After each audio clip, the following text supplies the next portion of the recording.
Ну ладно. Ну, на самом деле взял попробовать. Придется покупать, очевидно. Это как знаете, на эти траты деньги есть. Ну, я для селлера взял сэмпл, голос. Ну и заодно здесь. Кстати, а ты в селлере как там ты звук в Eleven Labs записывал, чтобы он начал, как ты говорить? Мгм. Ну, сэмпл голос ему отдал. Большой там сэмпл? Минута. Минута всего? Да, они не рекомендуют больше. Блин, как-то странно. Ну Хотя, да. может, и минуты хватит. Ну вот это их рекомендации. Мгм. Что-то 30-60 секунд, по-моему. На одном языке? Ну да. Ну да. Ух, так, ну что ж. Селлер это что такое? Это что, ты что-то говоришь, а потом тебе переводят? Ну, у нас есть проект, мы делаем аишного продажника, который голосом говорит про наши услуги.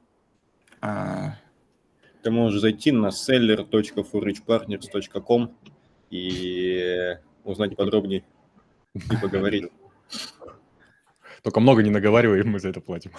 Минутку поговорим. А продажник умеет подстраиваться под клиента? Да. То есть, если клиент такой зайдет в стиле, как представитель 90-х, будет общаться на определенном сленге, он сможет адаптироваться под него? Ну, это можно сделать, да. Кайф, Ну, кайф. Это как в той старой рекламе, я так понимаю, да? Ну, это вообще просто... Я в продажах 5 лет проработал, и, ну, это такая одна из первых и ключевых заходов. И если, то есть, первый вход совершен, то, значит, сделка будет, состоявшейся. Он анекдоты умеет рассказывать, это самое главное. Да, прикольно. Ну, кстати, почему-то у них у всех, вот сколько я аишек не расспрашивал, вот чат GPT, получается, что у нас там Квен, там то, что вот в нашем селлере стоит, все почему-то рассказывают анекдот про красивый галстук. Я не знаю, Кстати, откуда они его взяли. видели, Грок появился в телеге? Не видели. Роберт, привет. Причем доступно только для премиум пользователей, как я понял. Грок, это что вообще? Это LLM-ка очередная? Илон Макс, X. А что он назвал Гроком, а не Иксом, Игреком, Бетой, Альфой? Не знаю, это надо у него спрашивать. Янки. Можно, кстати, спросить самого Грока, почему он Грок называется. Ну-ка, ради интереса. Кстати, да. Ну что, давайте попробуем начать. Надеюсь, что люди еще подойдут. У нас вроде много кто обратил внимание. Так, наверное, пора спускаться. Так, меня видно, да, мой экран? Угу. Итак, на чем мы остановились? На прошлой встрече мы поставили задачу. Вообще весь принцип, на самом деле я баг решил, что будет у нас фичей, что мы к встречам не готовимся. Вот, я ничего не прорабатываю заранее, я толком не ориентируюсь в том, что я хочу получить в итоге, как в многих проектах настоящей разработки. У меня есть идея, задача, которую я хочу решить, а как именно, я не знаю.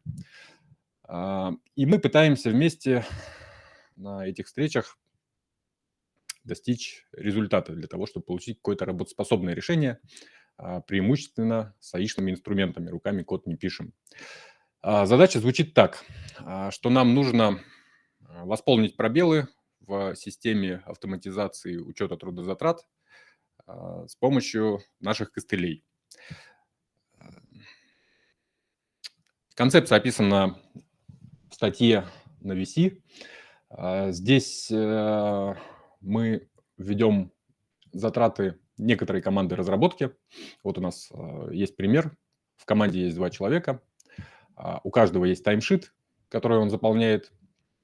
Есть общий отчет для заказчика, куда сводятся все трудозатраты участников.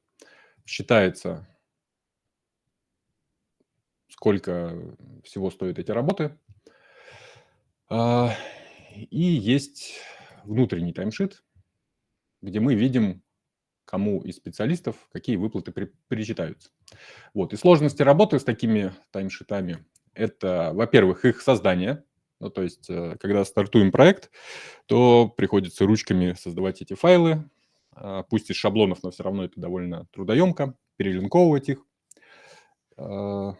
Второй момент – это когда приходят специалисты, меняются их ставки, еще что-нибудь такое происходит, приходится опять-таки руками вносить изменения.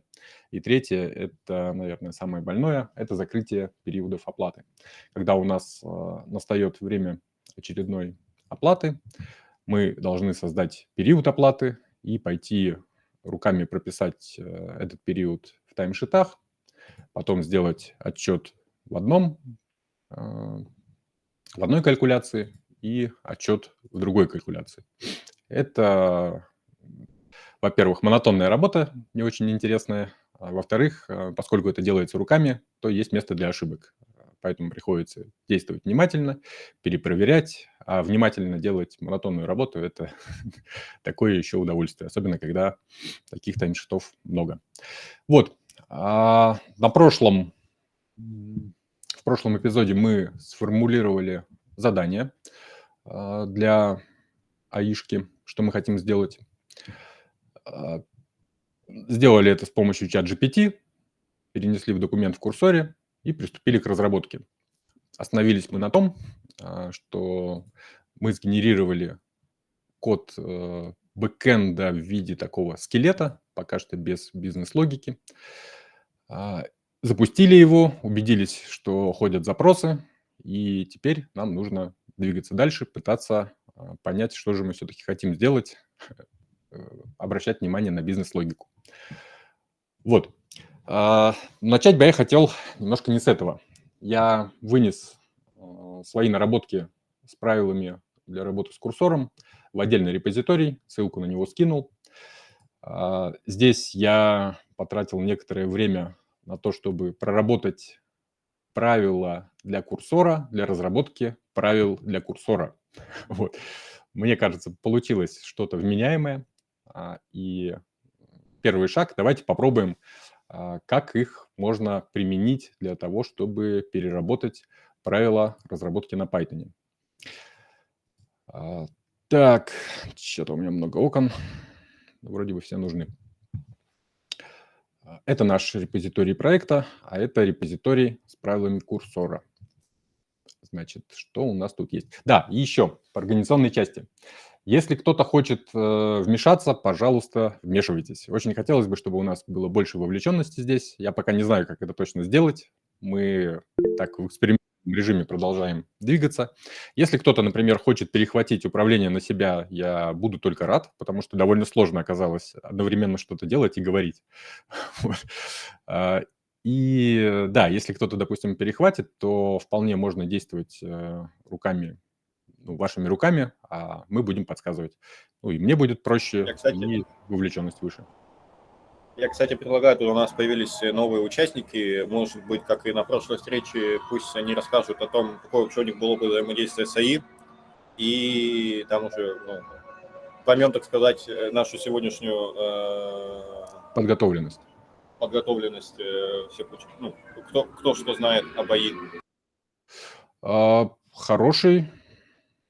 Хорошее предложение. Нас не так много еще. Давайте.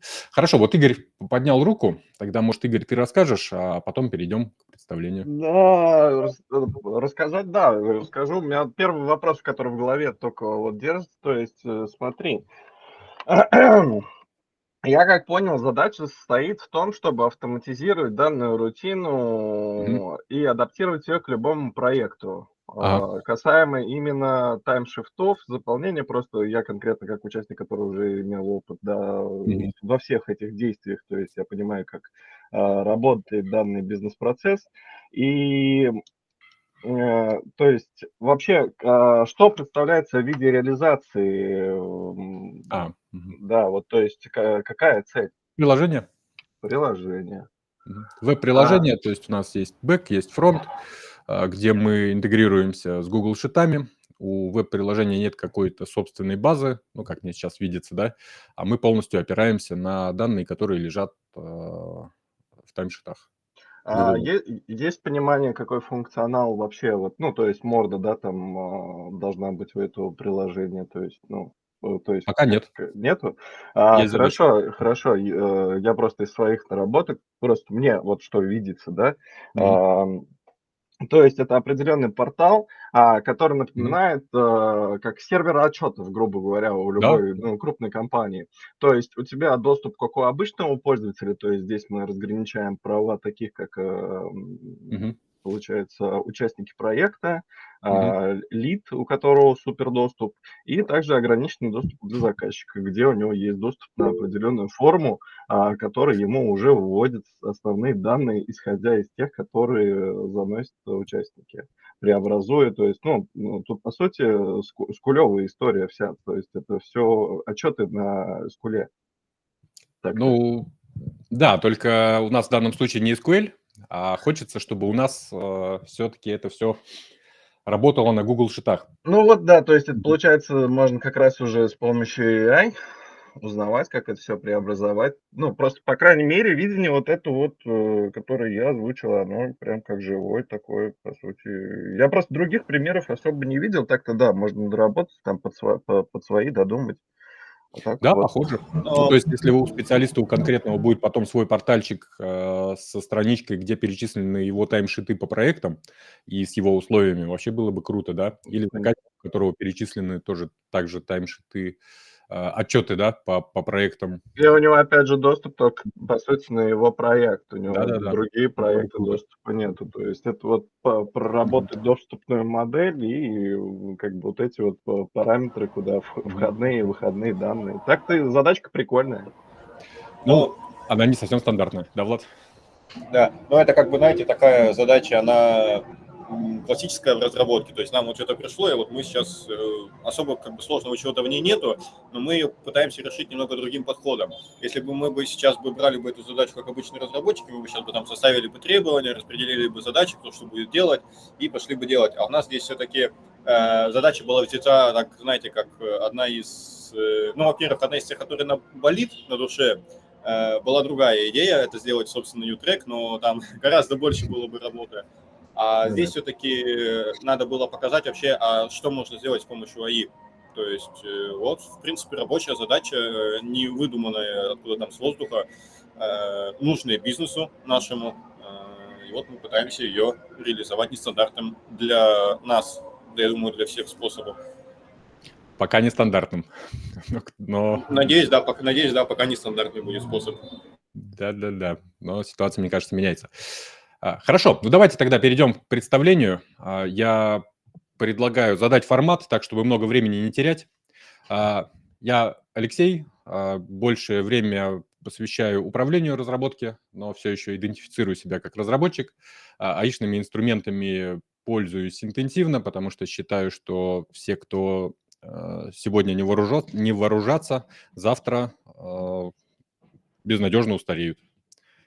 Это обо мне. Давайте дальше, Влад. Ну, я разработчик, пока, наверное, больше разработчик, чем управленец, потому что все равно в разработку тянет. АИшными инструментами я активно пользуюсь, но, наверное, не в том ключе, в котором сегодня мы будем их использовать. Это максимум советую чата GPT там, и так далее. Тоже считаю, что АИшные инструменты нужны, их нужно изучать. Надеюсь, у нас тут изменится немного подход к разработке. Дальше, Игорь, ты следующий у меня по списку. Ага. Всем привет, я Игорь. Да, на данный момент я работаю на саппорте с баз данными, но в скором времени, в апреле, я прихожу наконец-то на должность тестировщика. Уйду наконец-то тоже начальную разработку, так сказать. С ИИшками, на самом деле, общаюсь, пробую, тестирую очень давно разные модели. Мечтаю, грубо говоря, о них со школы. Собственно, моя мечта сбылась, и все какие-то трудные моменты в задачах или в жизни случаются, и я обращаюсь к ним, но не на постоянной основе, чтобы не тупить, конечно же. Спасибо. Вот как-то так. Иван, ты с нами? Всем привет еще раз. Да, я с вами. Меня зовут Иван. Я в целом не позиционирую себя как разработчик, но хотя, возможно, уже кое-что умею. Значит, ну, вплоть до того, что зарелизил свой open source проект. AI-шными инструментами я пользуюсь много. Я пользуюсь в основном ChatGPT. Ну, не знаю, примерно 50-60% кода до вменяемого состояния за меня сейчас доводит ChatGPT. Без него, честно говоря, как без рук. Курсором не пользовался. Спасибо. Александр, тоже можно? Я в смысле, да? Я в смысле, да? Да-да-да, ты по списку идешь. Ага. Так, ну, всем привет. Я мобильный разработчик, то есть, ну, кроссплатформенный, так сказать, разрабатываю на Flutter. Вследствие предыдущего воркшопа я немножко так решил попробовать вот, и в своей деятельности. Я пользуюсь Android Studio, там, соответственно, Gemini, немножко другой, как я понимаю, так скажем, продукт. Ну, например, какую задачку он хорошо решил, это верстку. Я ему кинул картиночку, и он мне вот сверстал соответствующий там вот метод, реализовал. Ну, потом, правда, надо было, конечно, дочищать, чтобы было как в макетах, прям совсем. Ну, это вот такой положительный опыт. С другой стороны, там был какой-то вопрос, там нужно было навигацию реализовать. Он мне что-то выплюнул, чем он дал даже неплохой ответ, но сделал я по-другому. То есть, в общем, у меня такое по-прежнему смешанное чувство, до конца как бы не определился все-таки. Мне быстрее самому все сделать, либо все-таки сначала какой-то скелет, чтобы яичко сделало, знаешь, как быстрее, действительно, я думаю. Он мне как бы набросал скелет, а я уже потом прошелся, ну, должен отметить, что надо, конечно, проверять, потому что Обязательно. иначе, да, вот это я тоже понял. Ну, вот наверное, все, про мой опыт СИИ сказал. Привыкаешь. Хорошо, но здорово, что ты стал смотреть в это направление. Спасибо.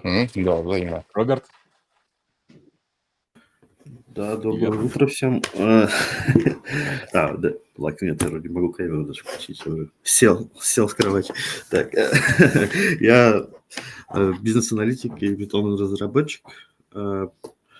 Пользуюсь и, ну, допустим, у меня есть сейчас проект по системе мониторинга, и я просто с чатом GPT полностью его пишу практически сам. Ну, нет, я сам исправляю немножечко бизнес-логику, но общаюсь с ним, иногда просто даже, ну, обсуждаю с ним проблемы, и потом приступаю, ну, даю ему как бы выжимку из его же рассуждений, хорошо сделать реализацию, и потом копипащу как бы в проект и смотрю, ну, проверяю тесты, пишу, если все проходит, то двигаюсь дальше. И вот, единственное, что я курсором не пользовался, но знаю, что это такое. И это как будто бы, да, должно быть гораздо более удобным. А чат GPT ты имеешь в виду, ну, через чат, да? Через стандартный интерфейс? Да-да-да, вот, у меня платная подписка. И... Понял. Спасибо. Ренат? Пару слов. Всем привет. Я разрабатываю в свободное время и использую до определенной степени это или болезнь белого листа, то есть генерация какой-то основы для проекта или какие-то отдельные задачи с помощью него решаю, потом вопросы, связанные с архитектурой, и неплохо с ним генерировать тесты. Отлично, Ренат, спасибо. Так, ну, да, я так понимаю, что пока что нет тех, кто мог бы заявить, что в курсоре профессионал. По крайней мере, я так услышал. Если неправильно понял, то скажите. Да. Ладно, спасибо. Я думаю, что будет полезно. Надеюсь на это. Давайте попробуем тогда перейти к самой задаче. Итак, чуть-чуть издалека. Когда мы работаем с курсором, напомню, мы используем правила. Ну, вернее, можно использовать правила, и они помогают держать акцент на важных аспектах при разработке. Например, в прошлый раз мы использовали мои правила для разработки на Python. Они довольно расхлябанно написаны, можно сказать, во-первых, по-русски, что есть контекст, не оптимизированы под LLM, но довольно полно покрывают все необходимые аспекты для разработки. Ну вот, мы можем видеть, что некоторые из них, например, довольно многословны, что плохо, некоторые дублируются. И когда я разработал правила для Python, потом мне захотелось разработать еще одну версию правил для Python, потом нужно было сделать правила для Next, я обнаружил, что я вновь и вновь повторяю одни и те же инструкции, когда мы эти правила разрабатываем. Поэтому я сделал такой фреймворк, то есть набор правил для разработки правил под определенный стек. Буду очень признателен, если вы попробуете их использовать и дадите свою обратную связь, насколько они работоспособны. И эти правила сами по себе это пример того, как я вижу, должны быть организованы правила для курсора. Опять-таки, это не обязательно лучший вариант, но это вот мое видение отражает как раз. Поэтому, посмотрев на них, можно сделать некоторые выводы, как должны выглядеть правила для определенного стека технологий. Вот, весь... Ага. Извини, Леш. А еще бы нам для других технологий и фреймворков правила бы, помимо Python, чтобы смотреть вообще, как справляется с разными инструментами, с разными фреймворками. Да, это было бы классно. Вот, правило выложил в репозиторий, который называется Fab Cursor Rules. Ссылка есть в группе. Сейчас пока что есть вот сами правила для курсора, для разработки правил для курсора. Есть для Python и есть для Next. Вот для Next пока что в работе вторая версия. Первая более-менее работоспособна, но опять-таки она не оптимизирована. Я просто где-то нахожу какие-то свободные часы и запускаю АИшку в фоне, чтобы она над этим работала. И вот я их только сделал, пока что толком не обкатал. Поэтому предлагаю, давайте сегодня попробуем сделать вторую версию правил для Python и посмотрим, если пойдет хорошо, если вдруг будут какие-то затыки, тогда откатимся и будем использовать просто старую версию. Значит, что мы делаем? Вот эту вот версию V2 я хочу откатить, но, как всегда, для начала нам нужно сделать ветку. Это будет что-нибудь Python Rules V2.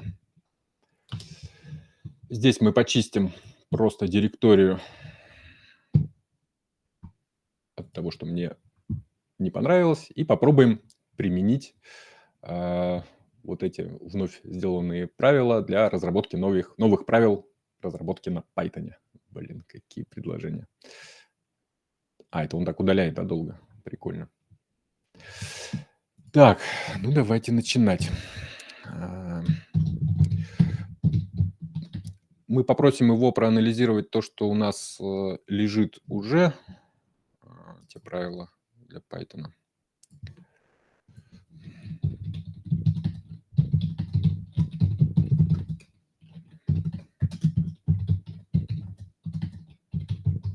Вот не хватает голосового ввода, я тут с Владом согласен.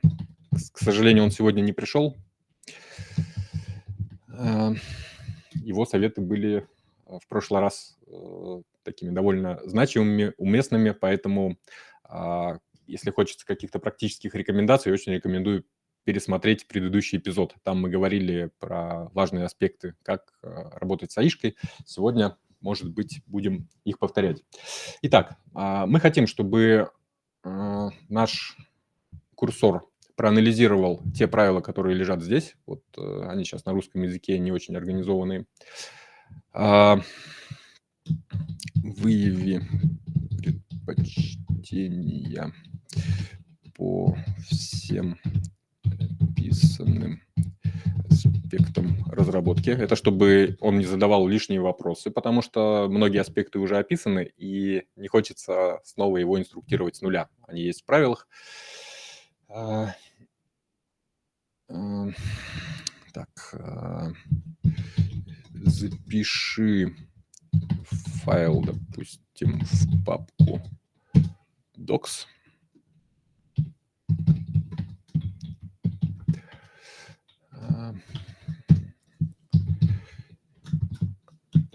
Разработай новые версии, опираясь на эти аспекты, но соблюдая требования правил. И здесь мы ссылаемся на те rules, которые я разработал. Они организованы таким образом, что у меня есть такой файл сводный, который говорит, в каких случаях к каким правилам обращаться. Но я на всякий случай еще указываю и другие важные при разработке. Здесь нам важно, кроме первого вводного файла, показать еще файл с правилами, который говорит о том, как в принципе разрабатывать свод правил. Нам важно здесь сослаться еще на coverage мы сошлемся позже, на structure и на формат. Довольно много. Надеюсь, что у него хватит контекста.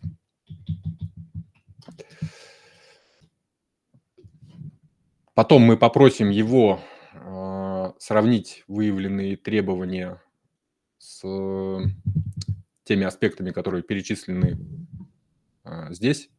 Это аспекты, которые нужно учитывать при разработке правил под определенный фреймворк. Но я думаю, что здесь текст говорит сам за себя. Поэтому пока что к разработке не приступаем и просим его об этом явно.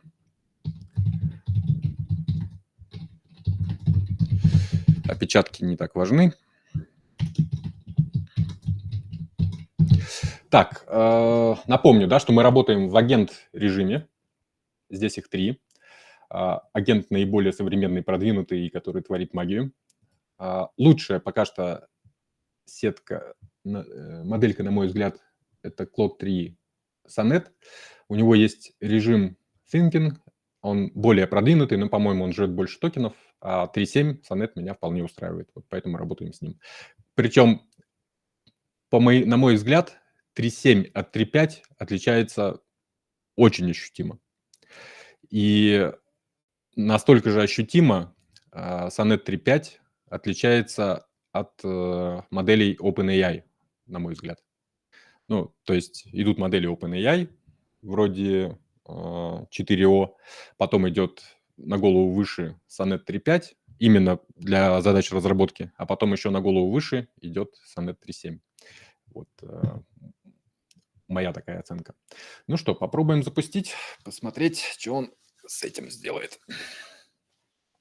Он пошел анализировать те правила, которые у нас уже лежат. Мне надо было закоммититься после удаления.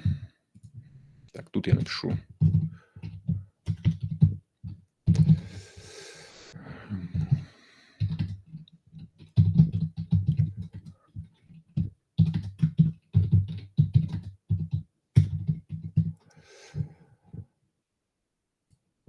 Да. Очень важно делать коммиты при любых изменениях. Вот. Он проанализировал. Он решил сделать папку docs. И он сделал ее не там. Я хотел, чтобы он положил это сюда. А куда он положит это сейчас? Непонятно. Ну, может быть, он убедился, что она есть, да? Посмотрим. Да, коммититься важно после каждого успешного шага, потому что полагаться на панельку аишную с ресторами здесь, ну, не всегда получается. Мой опыт других разработчиков, кто работает с курсором, говорит о том, что, ну, тут могут быть проблемы. Не совсем стабильная штука, не всегда себя ведет разумно, и поскольку у нее в руках есть широкий набор инструментов, в том числе по удалению файлов, по перемещению, Вот, она, по идее, может и компьютер в космос запустить, попутно решая какую-нибудь задачу. Очень полезно все-таки полагаться на гид и делать коммиты после каждого успешного шага. Итак, давайте посмотрим, что он наделал.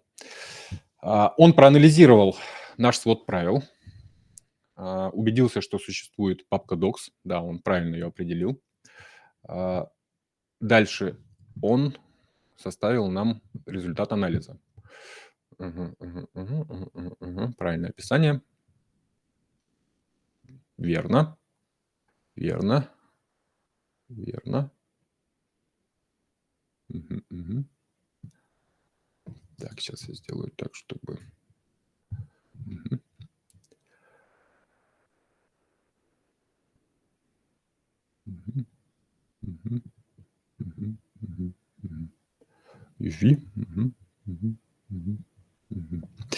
Так, как бы нам теперь сгенерировать промпт, чтобы он опирался на... Так, это что он еще сделал? Вот это я его не просил, это его собственная инициатива. То есть он сделал сводный файл правил прямо здесь и сделал более-менее, кстати, на первый взгляд.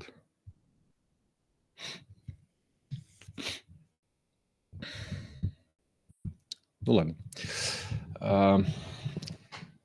Нам нужно, чтобы, опираясь на эти требования, и он составил план разработки, и в этом плане, чтобы при проработке каждого файла отдельного правил нового, он обращался к аналогичному старому, забирал из него контент, но при этом действовал в новых требованиях из Cursor Rules. Так, ребята, понятно, да, о чем идет речь? Если есть какие-то вопросы, давайте обсудим. Пока попробую сформулировать. Пока все А, понятно. Итак, составь план разработки новой версии правил в... Хотим мы их положить вот сюда.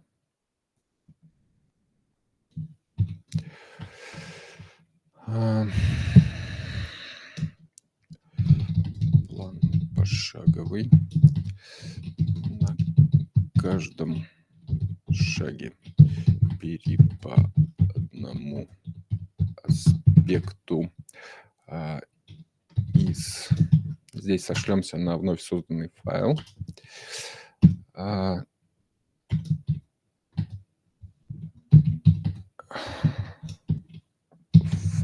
В каждом аспекте анализируй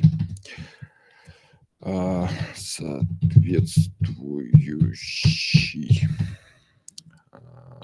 файл с правилами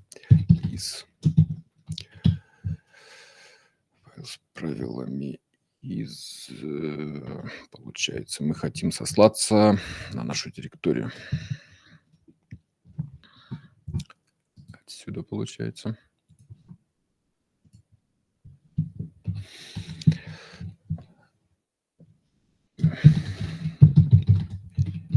Оттуда. Бери оттуда содержание. И приводи в соответствие с требованиями. И здесь перечисляем, какие правила у нас есть. Обязательно первый. Потом при разработке отдельных правил нам важен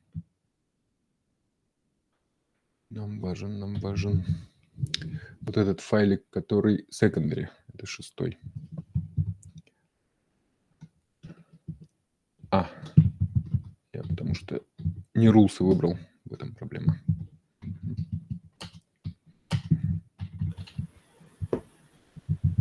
Можно по курсору просто еще вопрос? Он вот эти правила, он как в контекст промпта какого-то кладет себе, когда начинает работать, да? Или...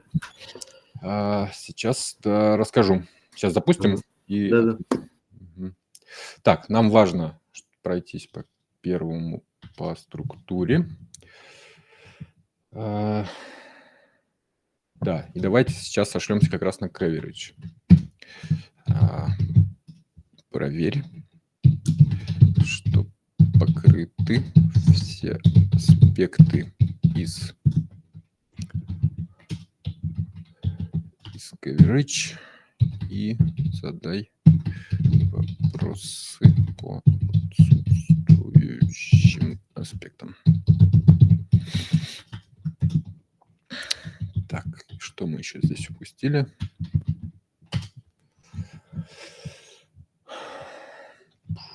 Да, формат обязательно.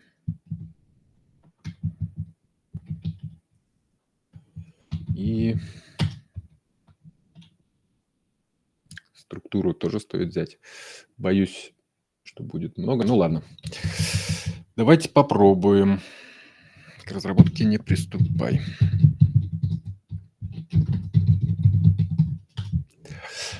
Смотри, Роберт, да, был вопрос от тебя.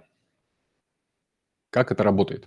Вообще у курсора есть настройки, и здесь в настройках есть такая глава, как rules. Вот, по идее, rules можно складывать сюда руками, а можно просто положить их в определенную папку. Точка курсор, /rules, сюда все, что складываешь, определяется как правило. Они должны быть в формате MDC, у них должна быть определенная шапка. Вот у меня по умолчанию открыт plain text editor, но обычно по умолчанию он открывается вот с помощью вот такой вот штуки. Вот. И здесь ты описываешь правила. Эти правила индексируются, ну, строятся эмбеддинги, куда-то эти эмбеддинги складываются, и потом, когда ты либо обращаешься к ним явно, либо он подцепляет их по дескрипшену, эти правила используются при разработке. Вот примерно так. Да, опять вот эта вот штука, что у меня завис курсор, лечится это его перезапуском. Спасибо. Да, я ответил на вопрос? Да, спасибо.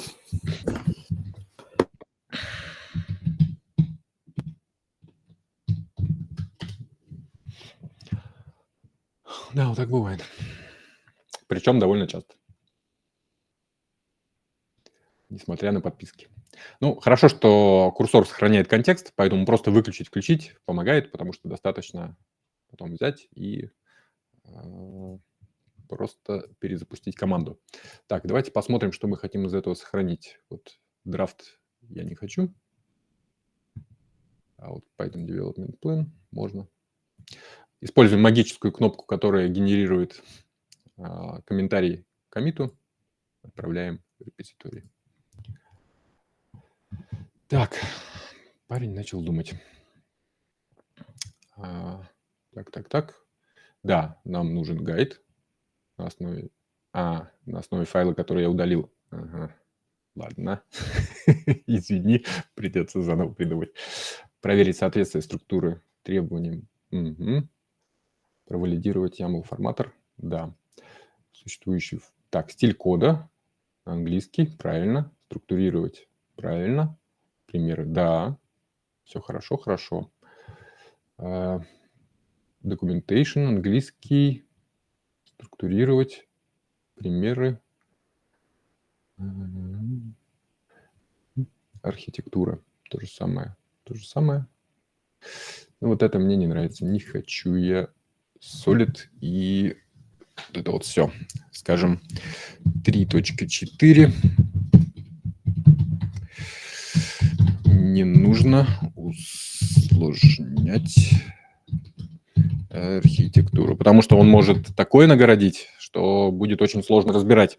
То есть я не то, что против Solid, вот, но когда у курсоров включается режим такого продвинутого архитектора, он начинает строить довольно сложные абстракции, конструкции, и это тяжело контролировать, и часто эти конструкции, ну, совсем не соответствуют сложности решаемой задачи.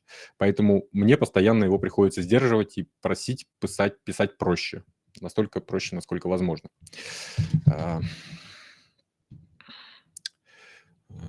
Давай делать решение столько простым, сколько позволяют требования. Ну, вот что-нибудь такое напишем. Так, здесь все правильно, здесь все правильно. Сейчас еще один комментарий потом дам, после того, как вычитаем и запустим. Напомните, это комментарий про то, что нужно перепроверять. Все, что нам здесь выдают, приходится вычитывать. Так, структура проекта на английский. Структурировать. Конкретные примеры пойдет. Да, обработка ошибок. Правильно. Английский. Структурировать. Примеры иерархии. Так, давайте здесь скажем в 5.4.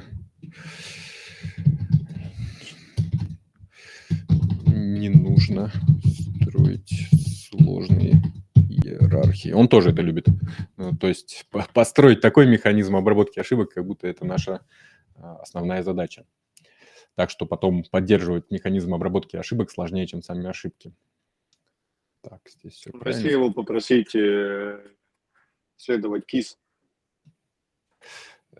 Можно попробовать. Давай в пункт 3 тогда. Только не будет ли он в этом случае... Интересно, как он его поймет? Потому что его разработчики-то все по-разному Он понимают. поймет. Он хорошо поймет, если особенно не по-русски написать KISS, а по-английски он все поймет. В пункте 3 добавь следование принципу KISS. Этого будет достаточно. По моему опыту. Дальше. Так, 5.4 сделали. Логирование. Все верно. Верно. Тестирование. Английский добавить примеры ТДД и организации тестов. Ладно, хорошо. Так, зависимостями. Вот это очень тонкий момент, потому что вот по моему опыту с UV ему прям тяжело работать. Он постоянно хочет куда-то откатиться обратно к пипу. Видимо, потому что основная масса материалов, на которые он обучался, это пип. Вот, поэтому его постоянно тянет обратно. Да. И его нужно возвращать и постоянно напоминать, что мы работаем с UV. Примеры использования UV прямо классно, да. Настройка IDE. Включить настройки. Ладно. А вот, кстати, в ноде такого, в Node.js такого нету. То есть спокойно, как ему говоришь PNPM, он дальше не следует. Влад, мой опыт говорит то же самое. Ну, то есть ты ему сказал PNPM, и вот он пользуется PNPM, а потом что-то где-то, решая какую-то ошибку, он раз и перескочил на NPM. И все. Интересно, у меня что-то не было особо, значит, такого. Он, это, кстати, почему-то NPM, PNPM окей, а вот с Yarn почему-то он любит как раз-таки перескакивать. Хотя, наверное, логичнее бы этот, чтобы он с PNPM на NPM перескакивал. Вот, string literals плохо покрыты. Это плохо, потому что string literals – это один из принципов при работе с не строго типизированными языками. Я Python к таким отношу, чтобы не полагаться на строговые идентификаторы, потому что он часто с ними галлюцинирует. То есть в одной части программы он написал там идентификатор одним образом, в другой части другим образом, и почему-то ему кажется, что это одно и то же, но не сходится. Поэтому я везде прошу избегать строковых литералов и пользоваться константами. Давайте ему скажем об этом. В какой файл это лучше пойдет? Значит, можно вопрос, что такое константа в питоне? strnam в смысле? Ну, это капсом забитые глобальные переменные, которые на самом деле не глобальные переменные, а переменные уровня модуля. Вот. Это аналог константам в других языках. Поэтому я называю их константами. Извините, если кого-то задевает такое название. Так, надо подумать, куда запихать нашу работу со строками, литералами. Это должно быть что-то про типы. А у нас такого нет, да? Линтер либо типа. Нет у нас типов, да? Не туда смотрю. Вот.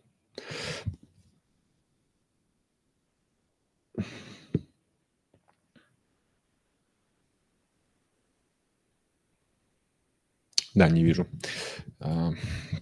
Так.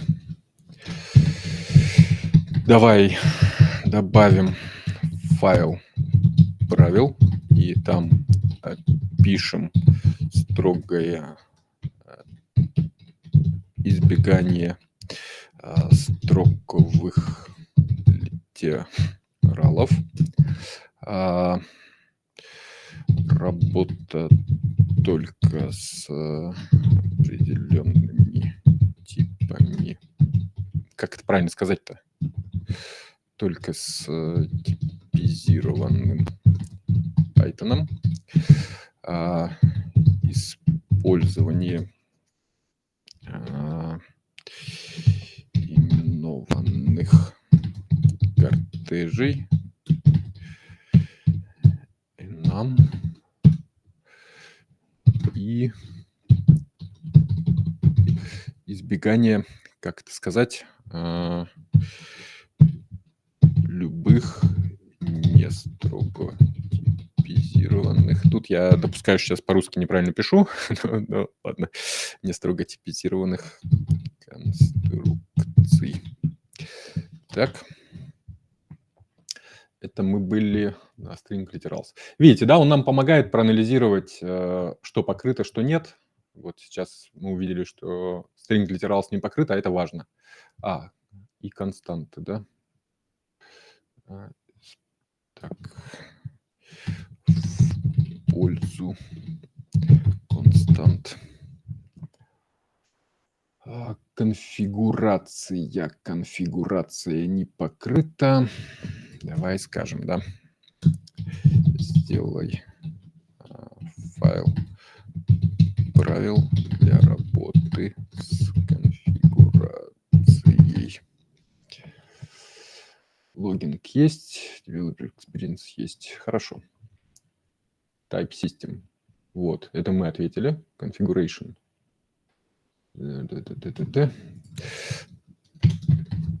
Так. Пусть работает по принципам Django.conf. Framework patterns. Он не сказал про Fast API. Ну, давайте пока обойдемся, потому что я боюсь, это будет долго, потому что фреймворк-специфичные ответы требуют уже более глубокой проработки. Так, интеграция нам не нужна, перформанс вообще надо игнорировать, security надо игнорировать. Это тоже один из практических моих советов, то, что если дать ему возможность акцентировать внимание на всяком перформансе, security, мониторинге, он убьет туда кучу усилий и потеряет другие аспекты. Поэтому я прошу его игнорировать. Так, вопросы. Как он? Вопросы по отсутствующим.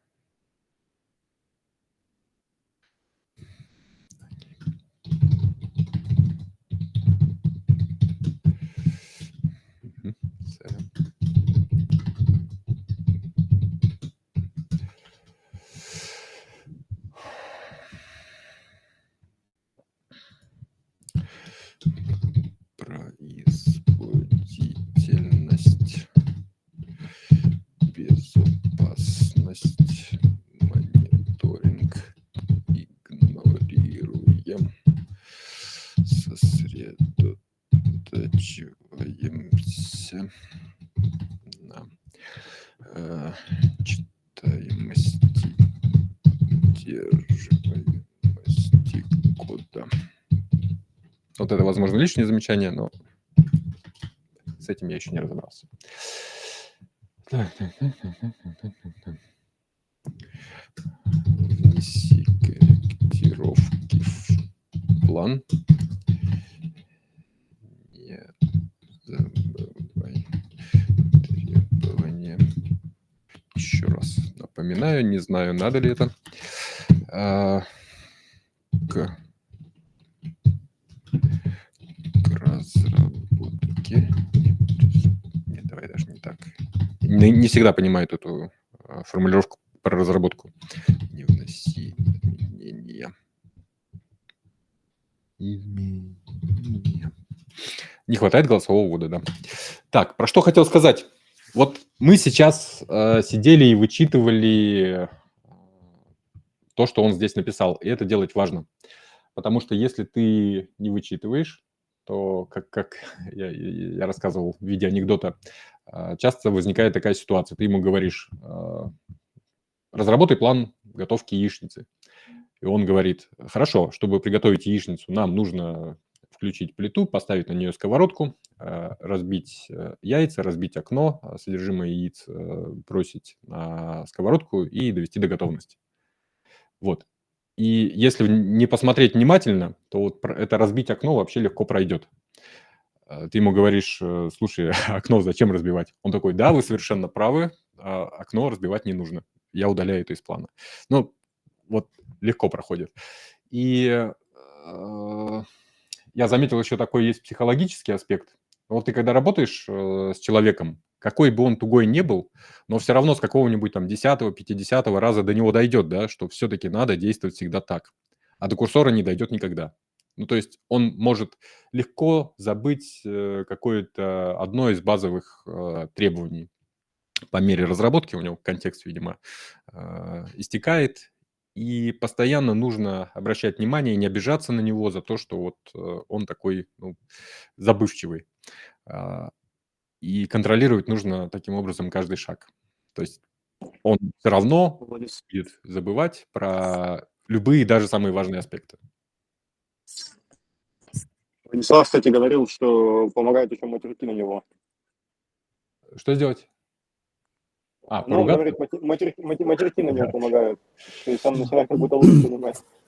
Чат GPT понимает мат. Ну, в смысле, он сразу одумывается. Если вот он несколько раз одно и то же мне что-то сделал, потом вворачиваешь пару крепких слов, типа, почему ты так продолжаешь делать, он такой, ой, и нормально делает.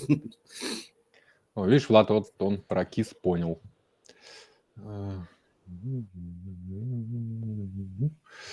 Документация. Так, ладно, сейчас мы будем немножко халявить и пробегаться быстрее, потому что я тут не один. Блин, ну ты посмотри, а. Все равно он солью сюда запихал. Ну ладно, хорошо, черт с ним. Уже не хочу еще один промпт на это тратить.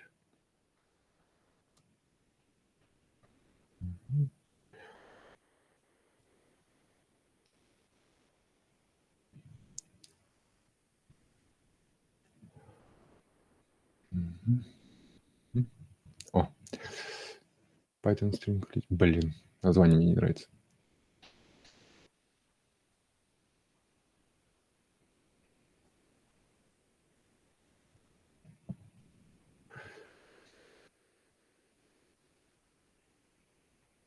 Ладно, давайте так и сделаем. Попробуем с этим поработать. Может быть, в свободное время я еще что-нибудь с этим сделаю. Давай, тогда реализуй план шаг за шагом.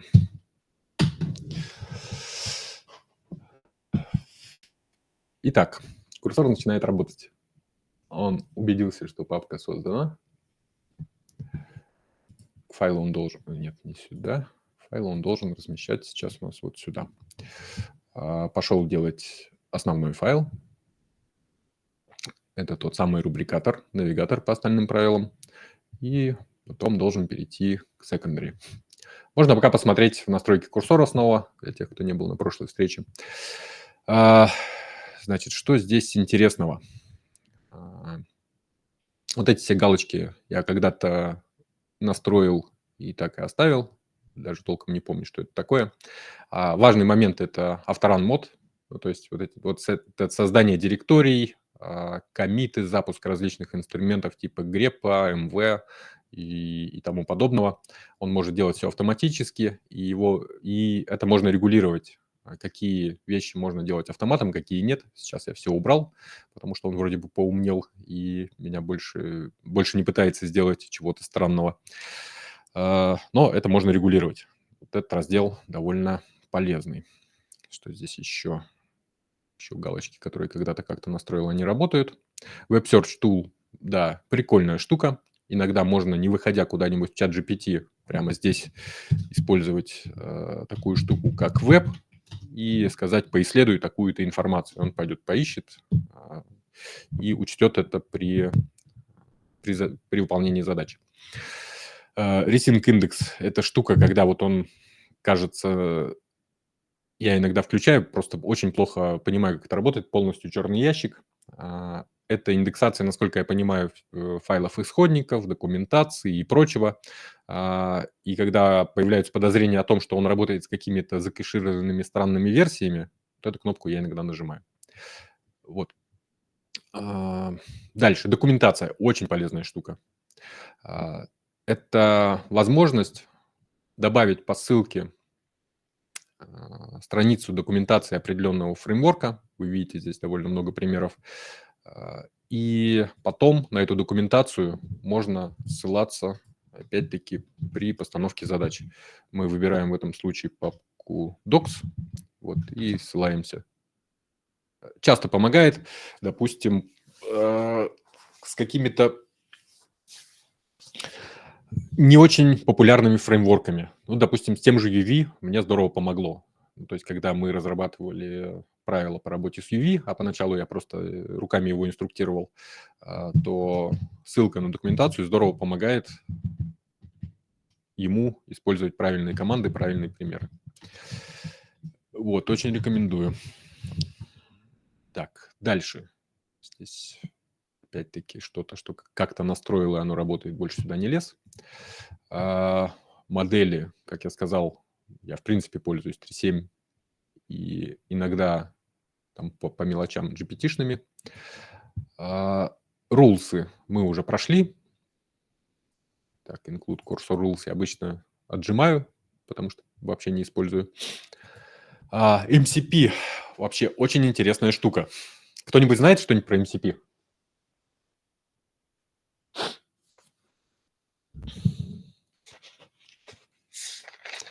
Так, я еще А здесь. что это за аббревиатура? Model Context Protocol. Смотри, это универсальный протокол для общения с дополнительными инструментами, которые реализуют функционал тулов. Вот здесь есть у меня пока что один MCP-сервер добавлен, это Browser Tools. Смотри, что эта штука умеет делать. Она умеет заглядывать в консоль браузера в активном окне, умеет доставать оттуда ошибки, что-то там с сетью, может делать скриншоты прямо в браузере средствами Google консоли, умеет... Скриншоты? Скриншоты? Да. Прям фотографии? Да. Ну, причем она делает это для себя. Ну, то есть, как это работает? Ты запускаешь какую-то страничку, можешь взять, допустим, в инспекте показать элемент, который ты хочешь, чтобы она проанализировала, да, вот он у тебя выделен. Вот так вот просто сделал. Потом возвращаешься в курсор, и здесь словами просто говоришь о том, что я хочу, чтобы ты проанализировал выбранный элемент и там, не знаю, сделай парсер на его основе или еще что-нибудь такое. И он это сделает. Или ты открываешь активную страничку в браузере, открываешь DevTools и говоришь, посмотри, что-то здесь верстка поехала, да? И он сделает скриншот, он это увидит и примет к действию. И это... Подожди, то есть он умеет еще анализировать фотографии, брать с них содержимое, то есть, например, текст определять. Да, ты можешь сюда точно так скрин вставить какой-нибудь, сказать, смотри, у тебя что-то кнопка не того цвета. Он подхватит. Ну, ставлю только 5 копеек, что, ну да, вот действительно, вот времени, вот как я верстал, я ему просто картинку скормил, И вот у меня в мгновение ока уже сверсталось с текстом вместе и со стилями. То есть, Мгм. да, вот есть такое, видимо. Один момент. Вот, опять-таки, мы пробили 25 тулколсов. Это некоторое жесткое ограничение в курсоре самом, там, где нам нужно жать кнопку, чтобы он продолжил. Вот. Да, Александр, ты прав. Картинки можно скармливать яишком руками, но вот этот конкретно MCP позволяет вообще тебе не принимать в этом участие. То есть ты ему сказал, в контекст, так скажем, в доступный инструментарий курсора подтянулись вот эти вот команды с описаниями, и он знает, в какой момент их можно использовать. И ты ему говоришь, посмотри в браузере, что я там натворил, или ты натворил, да, и он пойдет, вызовет функцию take screenshot, ее Мгм. обработает, все сделает без твоего участия. То есть, ну, как бы можно написать ему просто сходи в фигму, сверстай экран там авторизации. И вот он здесь сам все сделает, как бы, да, Если так понимаю. ты дашь ему соответствующий MCP. Вот насчет фигмы Ага, конкретно, ага. вот этот MCP, да, браузер Tools, можете потом посмотреть, он работает с Google консолью именно. Вот ты, как это работает? Ты здесь добавляешь такой вот MCP-сервер, connection, давай его так назовем. Потом тебе нужно запустить MCP-сервер где-то у себя на компе. Мгм. И после этого можно работать. Так, у нас здесь завершилось. И вот этих вот MCP-серверов может быть много. Ты много можешь разных инструментариев добавить сюда. Каталоги в интернете есть о том, какие есть инструменты и что с ними делать. Просто их уже довольно много. В том числе что-то про фигму было, но я пока работоспособного не находил. Очень надеюсь, что это будет, потому что как раз не хватает. Итак, Хорошо. наш... Мгм. Я говорю, услышал, спасибо. Да, это очень крутая штука. Я думаю, один из важных драйверов развития вообще яичных инструментов – это MCP-шки. Итак, нам сделали основной файл правил. Я вижу, что сейчас, да, это соответствует тем требованиям, которые я описывал. Его структура, да, та, которую я ожидал. Он ссылается дальше на другие файлы правил. Вычитывать сейчас я не буду, ну, просто чтобы поберечь наше общее время, но это нужно сделать по-хорошему, особенно для главного файла. Поэтому просто пока что пробежимся. Да, здесь вот упущено замечание о том, что нужно явно говорить, в каких случаях этот файл нужно применять, чтобы курсор лучше понимал это. Давайте тогда это замечание добавим. Здесь короткие примеры, короткие инструкции. Это гораздо лучше, чтобы не тратить контекст. Так, и в лимиты вроде бы он тоже уложился. Хорошо. Вот related. У меня есть явное требование related не генерировать, просто чтобы не засорять контекст, потому что это никак не помогает. Но он все равно его запихал. Так, это третье, получается, замечание, да? Ну, хотя бы на русский не перешел. Уже хорошо. То он может.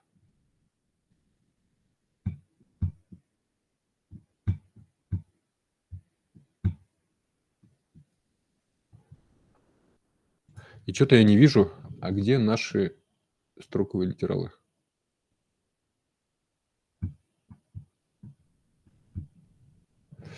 Ну, давайте выдвигать замечания. Значит, первое. В шапке избегай related. Как сказано в... Где это у нас сказано, я думаю, в формате, да? Может, не избегая, вообще не используй, чтобы он, ну, как четкое требование его читал. Потому что Поймет. избег... Давай посмотрим. Ага.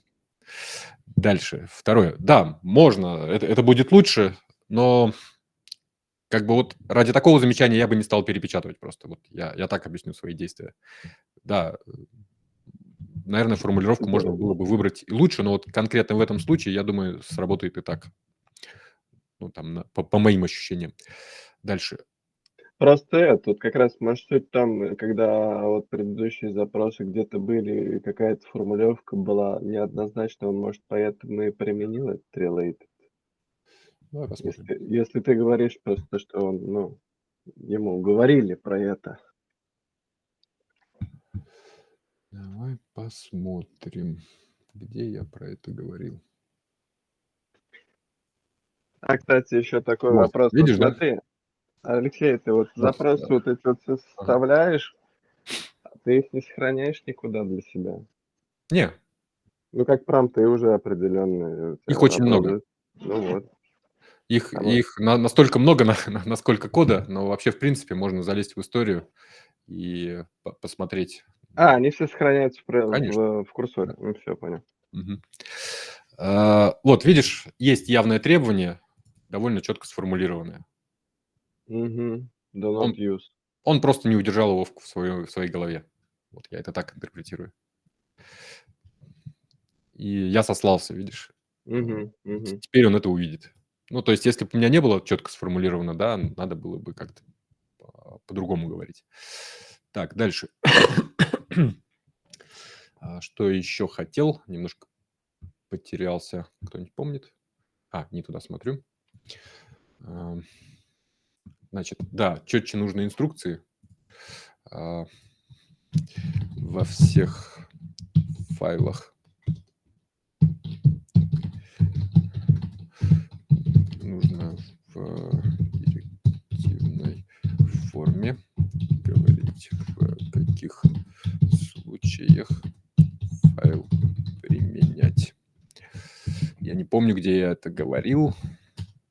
Ну, скорее всего, в Coverage. Не в Coverage, конечно, не в Coverage. Ой.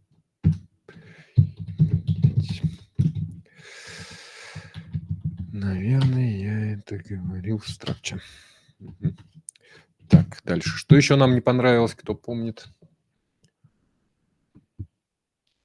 Что там было? То, что отсутствует файл с типами. Solid еще был? Типа... Это в архитектуре. Все. Ты не создал файл с требованиями по работе с типами, строковыми литералами и прочим, как мы обсуждали. Ну, то есть вот здесь вот он начал себя проявлять как забывашка опять. И нужно будет коммититься.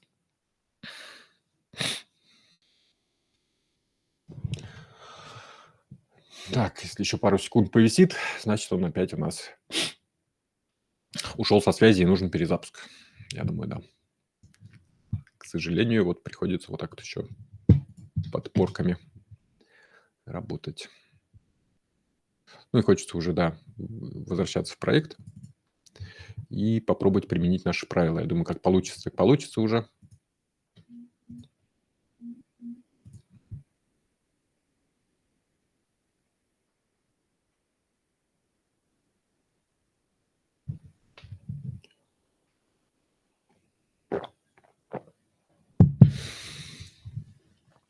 Угу. Угу. Угу. Угу. Хорошо. Ребят, я отойду на пару минут и вернусь.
Так, кто еще на связи?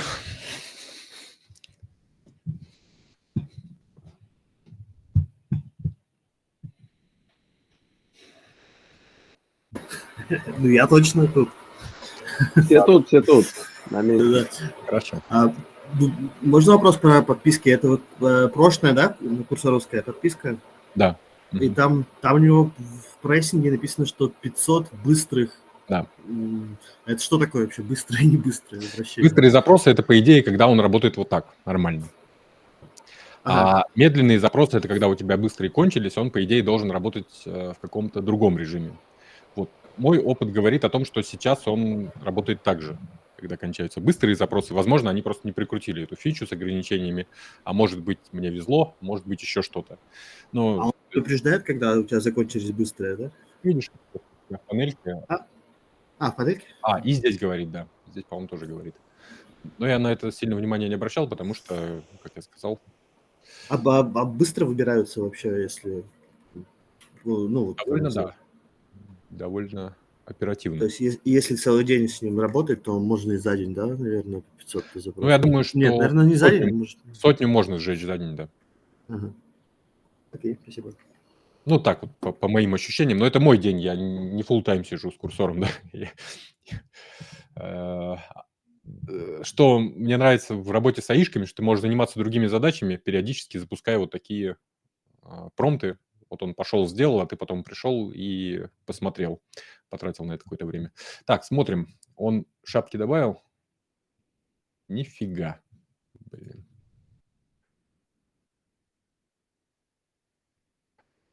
Надо было лучше уточнить. Хотя это, опять-таки, описано в правилах. Ладно. Про стринг литералы добавил, да? Вот, он запихал это сюда, хотя надо было в description. Он не понял, о чем речь. Так, ну здесь речь, да, о том, что мы хотели.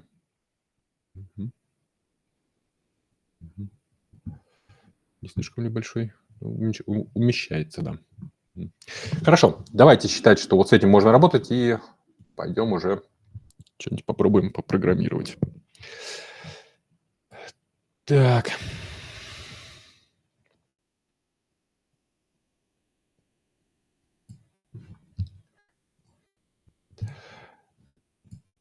Эти изменения ушли в репозиторий, он публичный. Можно будет пойти, посмотреть, вычитать, внести изменения. Это было бы круто, если бы подключались тоже к доработке.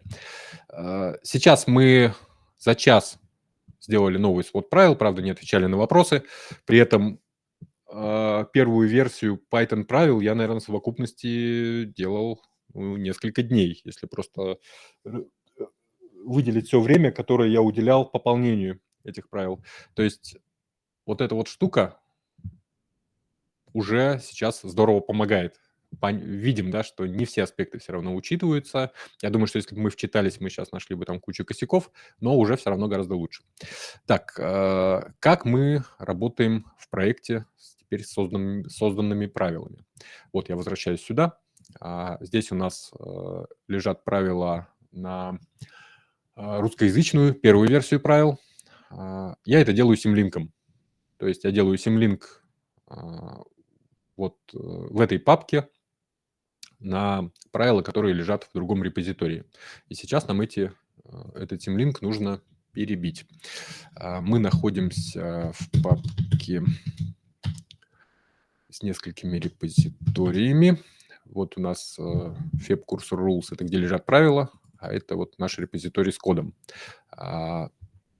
Нужно сделать абсолютный симлинк, папка подходящая. Что нам нужно? Удалить сначала текущий симлинк. Workshop 1.cursor rules. Бам. Так, отлично. И теперь сделать симлинк на наш.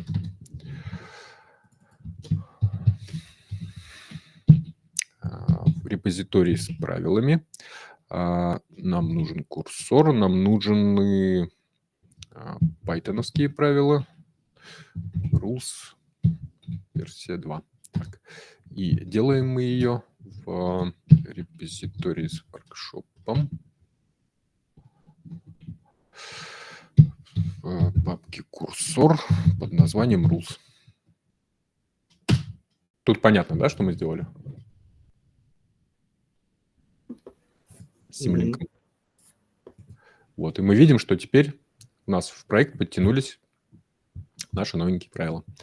Давайте на всякий случай запустим переиндексацию. Надеюсь, она не зависнет. Иногда такое бывает. Ну, я так понимаю, что спрос на курсор большой, и не всегда все работает.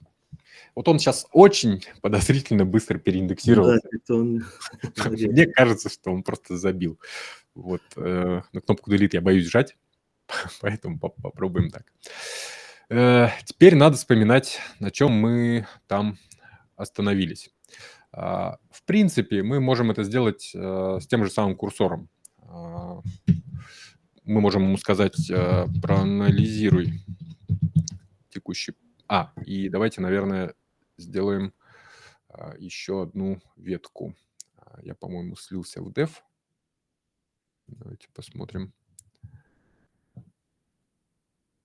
Что-то не понял.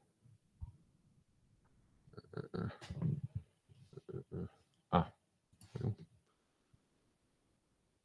Угу. Я слился в dev.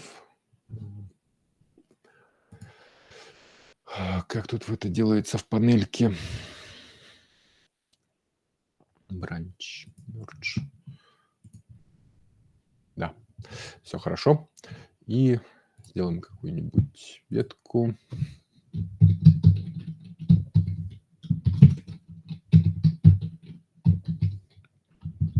Фигуре.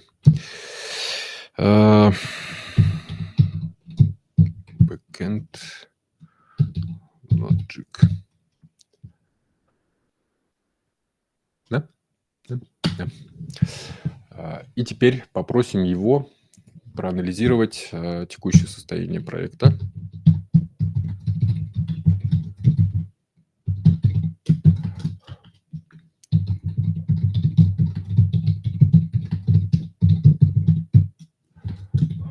Здесь мы можем сослаться на вновь созданные правила.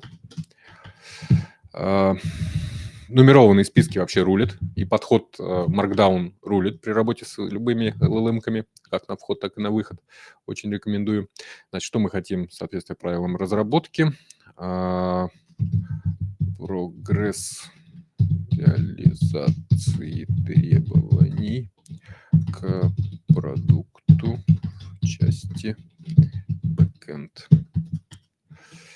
Третье. Следующие шаги по разработке. 4. Отсутствующая информация для качественного плана разработки. Сделай анализ шагом выше. Задай необходимые. Не хватает голосового ввода. Вопросы. И что еще? Я вот как раз это искал. Вот скинул ссылку. О, прикольно. Говорят, расширение, которое позволяет винде, линухе и маку в любое окно текстом вводить. Скинь, пожалуйста, в Я в чат. Telegram. Сейчас. Угу. Там, где аишная ветка. Угу. Задай необходимые вопросы. К разработке не приступай.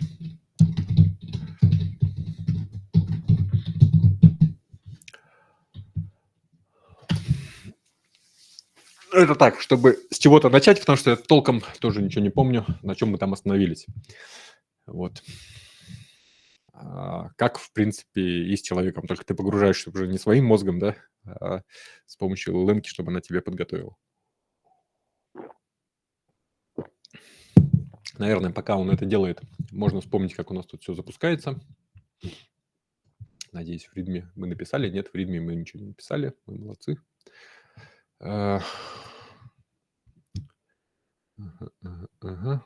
Кажется, это было что-то вроде UV run. src main. Нет у нас main. Вспомнил.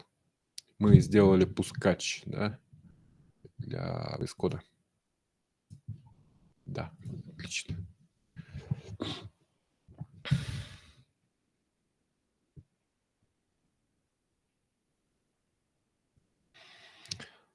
Так, на 8000-м порту запомнили. Блин, окон-то.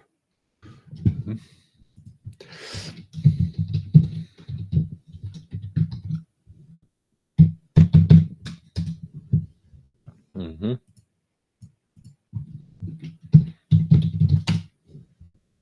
Это наш сервер приложений сейчас. Это то, что он нагенерировал.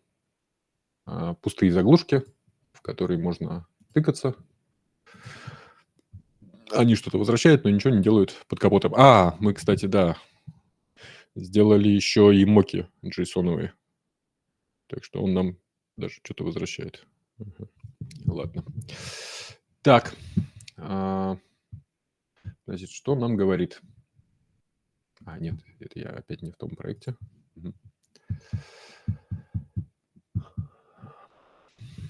Структура проекта хорошо, типизация хорошо, документация, стилистика, управление, тестирование. Тесты мы не делали, да, логирование не делали, обработку ошибок не делали. Это точно, отсутствие реального взаимодействия. Реализована базовая структура, модели данных, мок данные, конфигурация, запуск API. Не помню насчет конфигурации. Что-то я не помню, чтобы мы это делали. Ну, что-то есть, да? Ну да, есть какие-то сеттинги даже. Ладно. Следующие шаги. Написать юнит-тесты для всех компонентов, настроить интеграционные тесты, интеграция с Google Sheet API, улучшение обработки ошибок. Разработки. Логирование. Ладно. Оптимизации производительности мы явно не хотим.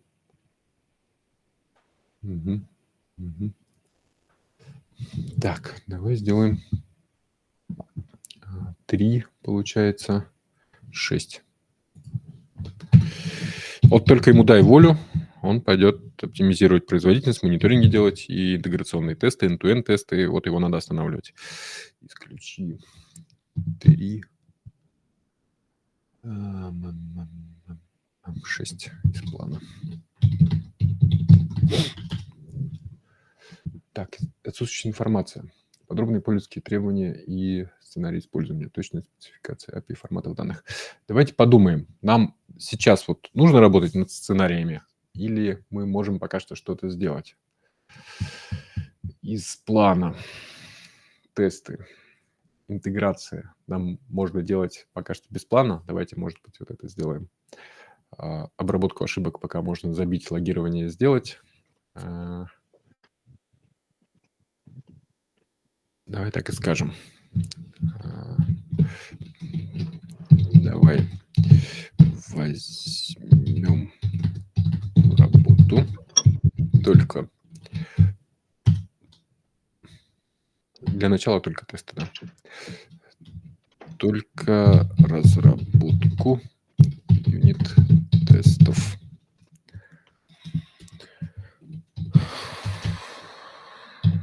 Следуем.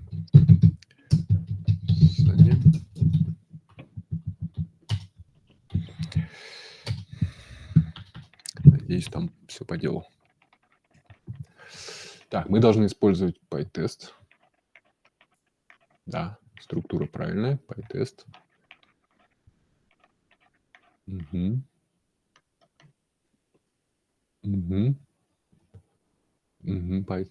PyTest async.io. KRH. Ну, TDD у нас не совсем TDD. Ладно. И вот эти вот экземплы он зря запихал. Ничего практически не дает. Ну, такие вот экземплы отдельно вынесенные. А контекст занимает. То есть очень рекомендую примеры приводить прямо в требованиях. тогда понимает гораздо лучше. Разработку юнит-тестов. Поехали. Следующим шагом, я думаю, надо будет сделать интеграцию с Google Sheet'ами, а потом уже пытаться понять, что у нас там происходит, потому что для реализации требований было бы неплохо, чтобы он умел ходить в наши таймшиты и создавать контент. Для этого надо сделать интеграцию. Надо будет сделать какую-нибудь папочку, кстати, для этого. Так, папка тест создана.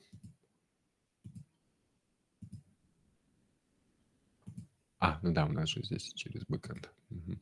Да, создано, и даже там, где нужно.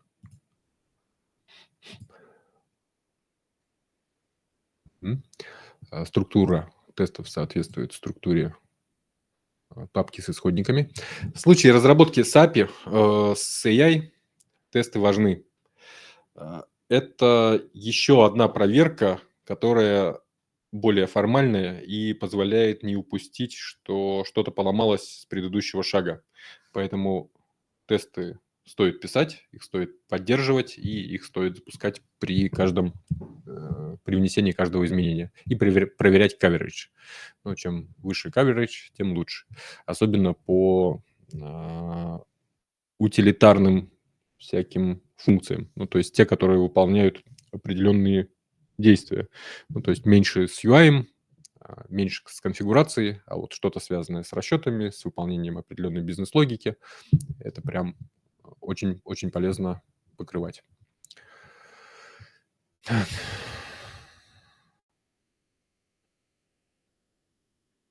Ну, пока что здесь что-то совсем очевидное.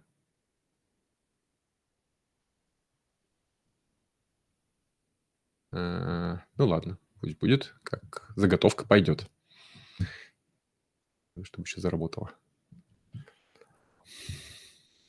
Потом функционал будет усложняться, и тесты будут расти вместе с ним. Сервер пока можно остановить.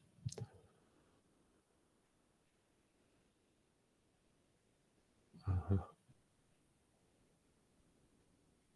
Не совсем уверен, что я этого хочу.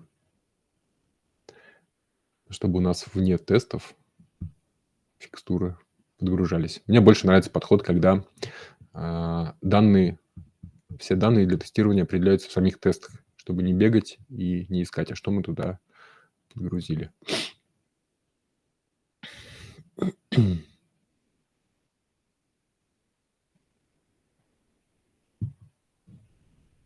Ой, он пошел моки тестировать.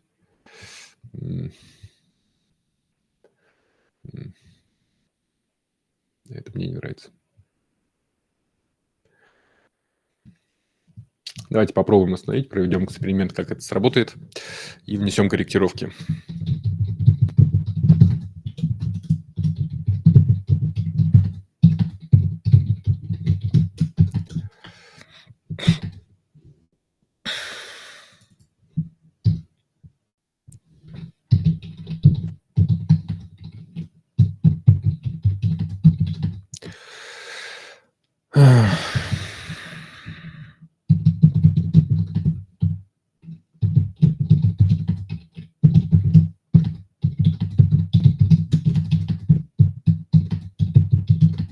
Чтобы данные лежали можно ближе к коду тестов для упрощения читаемости теста в изоляции.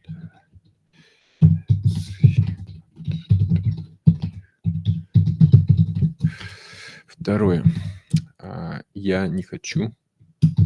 Нужно тестировать мок-сервисы.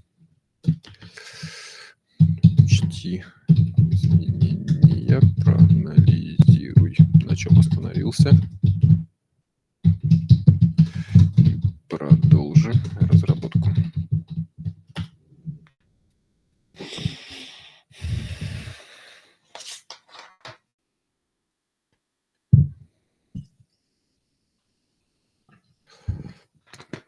Так, он пошел проверять, на чем остановился. Да, структуру он создал.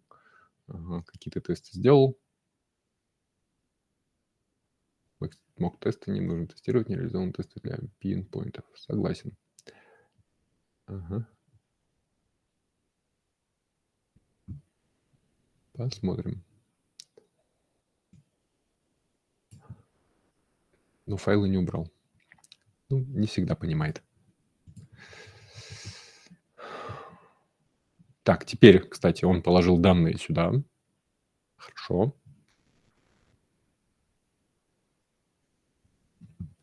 Это то, что я ожидал. Но это мои личные предпочтения. В общем, тесты я считаю, что нужно писать не как основной код проекта. То есть на тест ты обычно смотришь в изоляции вообще от всего остального. Ты хочешь сразу понять, как этот тест работает. И чем больше у него зависимостей, тем это понимание усложняется. Поэтому в тестах можно дублировать код, в тестах можно писать портянки, если это приводит к большей читаемости. Здесь работает много исключений. Они должны быть простыми, очевидными, даже если они излишне многословны. Мне кажется, вот здесь как раз при работе с тестами яишки прям хорошо подходят, потому что ей, наверное, даже проще писать код такой портяночный. Она его понимает лучше, чем распутывать логику взаимодействия разных сущностей в коде. Так, что еще можно рассказать про курсор? Мы проходились по настройкам о том, что мы сейчас работаем в одном чате агента. И по мере работы он становится, с одной стороны, все больше и больше погруженнее в нашу задачу. Он запоминает всякие факты. Вот все корректировки, которые мы вносим в этом чате, он их запоминает. Но со временем он начнет, ну, как бы в маразматическую фазу войдет. Начнет забывать самые базовые установки. Ну, например, про то, что нельзя в коде использовать русский язык там, и так далее. Это четко описано в правилах и тому подобное. И такого все будет становиться больше, больше и больше. И в конце концов придется от этого чата отказываться и начинать новый. А новый чат – это все с нуля. Потому что это новая модель, и ей опять нужно рассказывать все, что мы здесь делаем, где мы находимся, какой шаг сейчас, какие критерии важны. Поэтому настолько важно, чтобы под рукой были правила, под рукой были планы, под рукой были требования, чтобы на них ссылаться и не повторять себя. Кстати, я забыл, что мы делали план. Ой-ой-ой.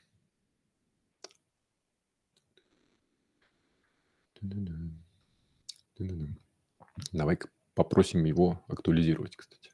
Ай, блин, он пошел пип использовать. Вот я про это и говорил. Вот, Влад, видишь, да, про что я говорю? То есть он забыл, что у нас UV, он пошел работать с пипом.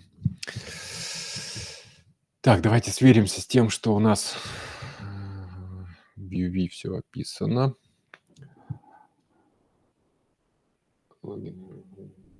А мы его потеряли, да? Черт. Я не заметил, что мы не портировали UV.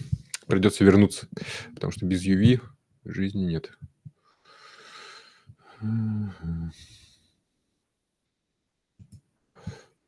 Да.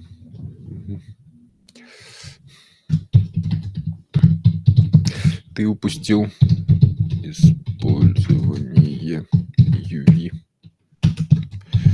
Создай файл для него и адаптируй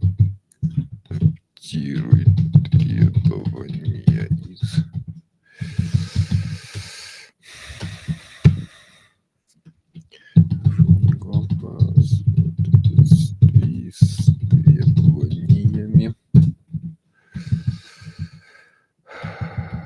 с требованиями.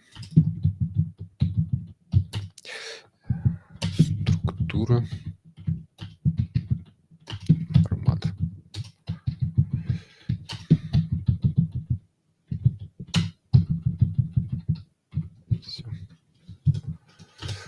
черт побери. Ну вот, типичная ошибка. Теперь, вероятно, придется откатываться с этими тестами, если он там успел что-то накосячить. Давайте посмотрим, что он здесь успел сделать. Значит, это относится к тестам, к тестам, к тестам, к тестам, к тестам, к тестам.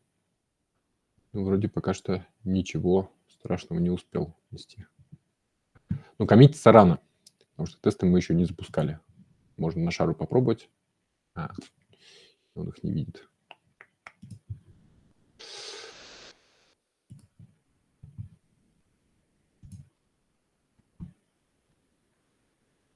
Так, не прошло. Это, я думаю, его смущает то, что мы...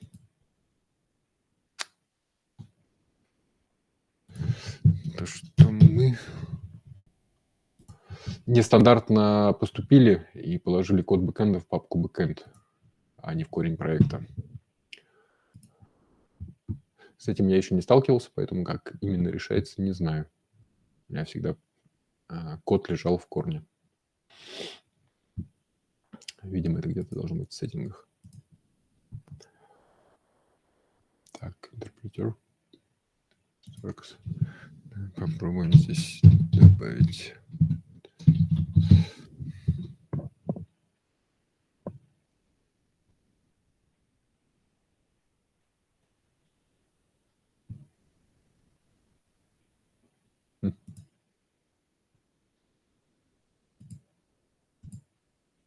Не видит. Обидно. Так, что у нас с правилом? Угу.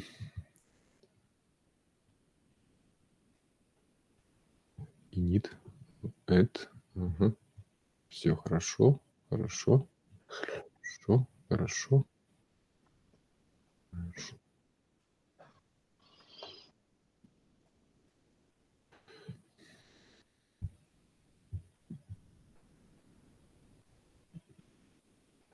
Вот это лишнее.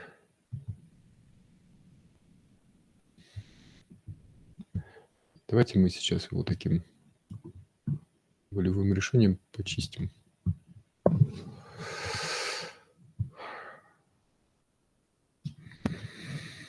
Это просто перегрузит контекст, но не даст пользы, я думаю. Так, закоммитимся. Опять-таки, это нужно было бы поревьюить повнимательнее, но мы не хотим тратить время. Немножко пока в бочке.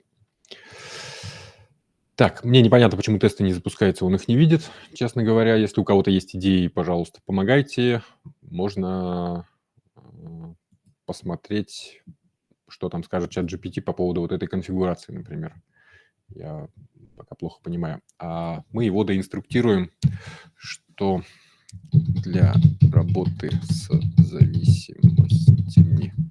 И покажем, как использовать документацию.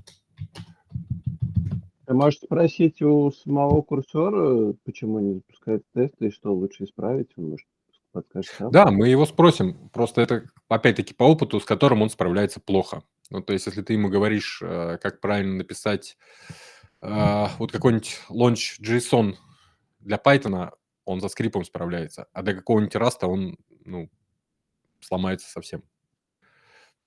Это просто один из аспектов, который вот уже просто по моему опыту, в котором он плохо ориентируется. Есть аспекты, в которых он ориентируется хорошо, ему пару слов достаточно, а есть, в которых нужно инструктировать. И вот UV – это один из таких аспектов. Как работать с VS Code, его конфигурацией еще хуже. Потому что, по моему опыту, когда ты начинаешь с конфигурацией VS Code работать, это даже просто сделав это уже 100 раз, на 101 ты все равно идешь по всем граблям, потому что запутанные документации, фиг пойми, как это делается на самом деле, куча разных способов решить задачу, и большинство из них не работает. И я понимаю курсор, да, это действительно сложная задача. Так, использую UV и требования из курсор ус. А что, он его не подгрузил, да? Ой, молодец какой.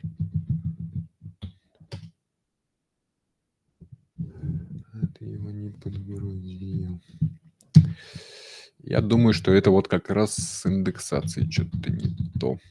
Да. Ну, давайте попробуем залезть в rules. Да. 8. И почему мы их не видим? Почему ты это не видишь?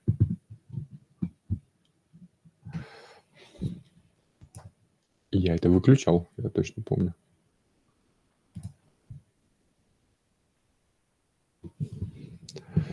Так, формат. Все верно. И он его не видит. Давайте переиндексируем.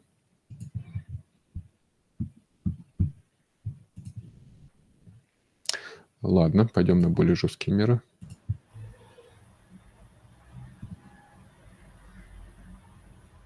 Ага. Вот сейчас похоже, что он все-таки что-то пытается заиндексировать, а не просто делает вид. Хотя это не точно, да? Ну там же мог дифы просто. Ну да, я понимаю, о чем ты. Ну видишь, да, сейчас мы столкнулись с тем, что вот он просто не видит файл. Ага.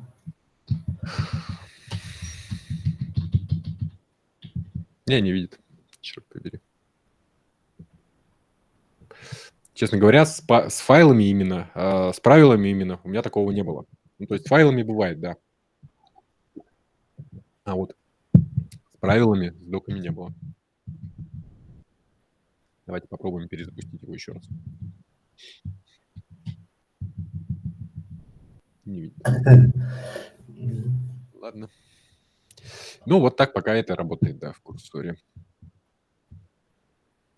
Не тот проект, сорян.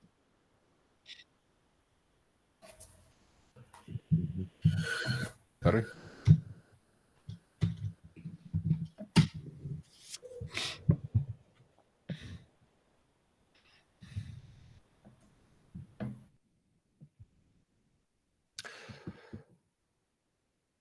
Так, мы остановились на задаче, да, что мы хотим подцепить правила.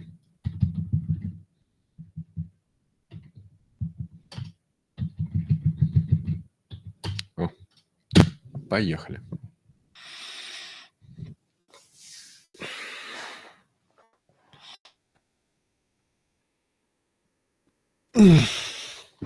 Вот здесь он показывает, что увидел документацию UV, увидел правила и решил действовать по правилам. Ага. UV-Sync – это установка зависимостей. Здесь он с помощью UV для дева добавляет PyTest. Это хорошо, то, что хотелось. А вот тут он пытается запустить наши тесты. HTTPX не хватает, добавляет HTTPX. Видите, да, как вот он сейчас проявляет себя довольно умно. Ну, то есть он видит, что нет PyTest, добавил его, попытался запустить тесты сам командой, увидел, что тесты проваливаются с ошибкой, что нет HTTPX, добавляет HTTPX, пытается запустить тесты снова и сталкивается с тем, что это вот сложная ошибка, с которой, я боюсь, он сейчас не справится. Давайте посмотрим. Нужно импортировать... Файлы init, что ли? Из-за того, что... Нам, видишь, нужно импортировать наш же проект, а он как проект не ощущается. Чтобы это сделать, там нужно в Python pass куда-то что-то прописать. Это пайтоновская чертова заморочка, честно говоря, которую я не люблю. Видишь, у нас в SRC лежит проект FEP TM package, да? И вот его не видно, он не импортируется. Потому что в SRC нет смотри. файла init или нет? Вот видишь, модуль named FEPTM. И он опять пип пошел дергать. Хотя явно ему говорит. Не дергай пип. Не дергай пип. Да. Так, ну он пошел анализировать, что у нас здесь. Давайте посмотрим, до какого решения он дойдет все-таки. Так, тык-тык-тык. Тесты пошли, что ли?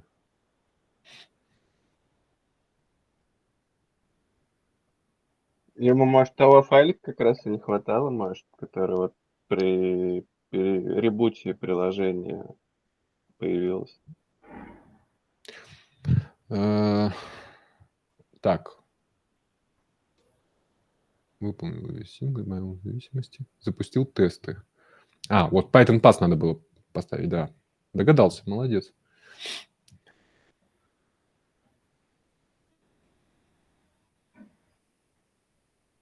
Необходимых компонентов. Ага. Вот здесь вот он. Да. Так, давай попросим у Python Pass куда-нибудь все-таки прописать так, чтобы нам не приходилось этого делать в командной строке. UV run tests, по-моему, да? Тест. Ага, нифига не работает. Почему? Кто-нибудь помнит, что не так? Блин, и вот это вот что такое? Какой-то какашка. Это же какие-то файлы этого курсора. Не курсора, это Ну, вот он какие-то версии этих каких-то, ну, что-то случайно значений. создал, мне кажется. Это вот так вот выглядит. Мгм. Так, значит, что мы хотим? Давай-ка Python Pass.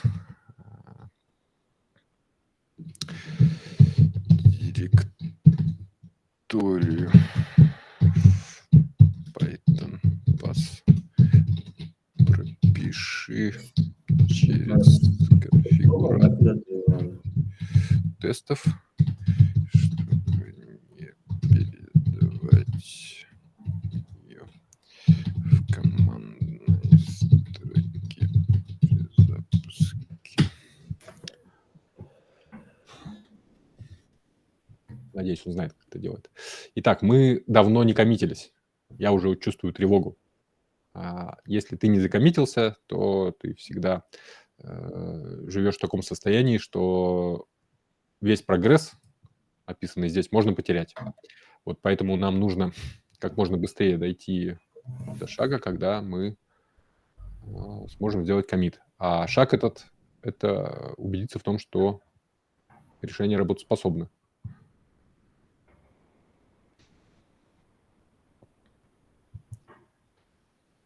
Так, он говорит, что такой-то командой. Ну-ка.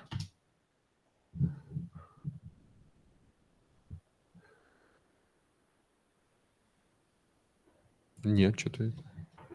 Может, в бэкэнд надо перейти.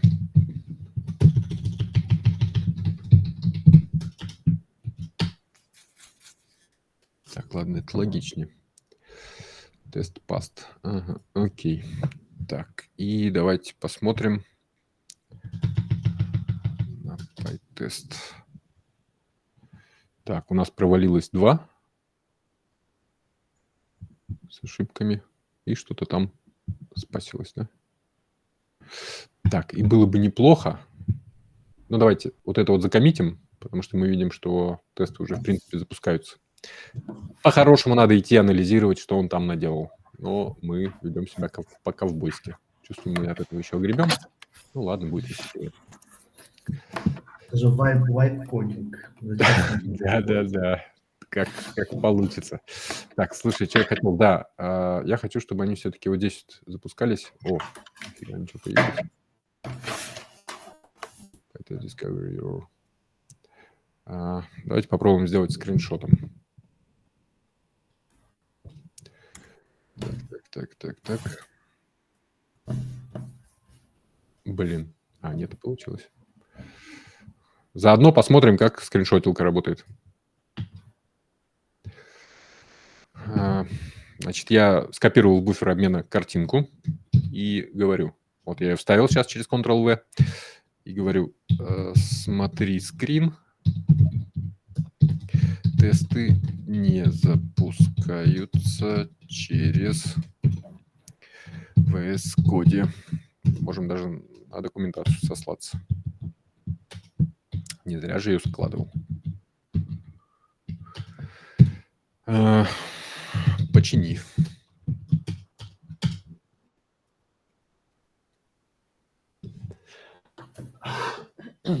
Довольно популярный запрос, кстати. Почини. Почини, сделай, продолжи. Одни из самых частых слов. Он нам поставил интерпретер. Интересно.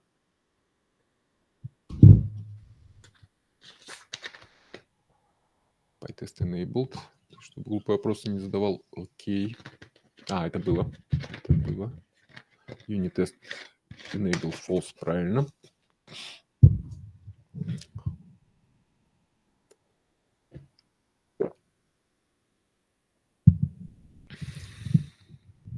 Что он говорит? Сеттинги, все правильно. А вот это вот зачем?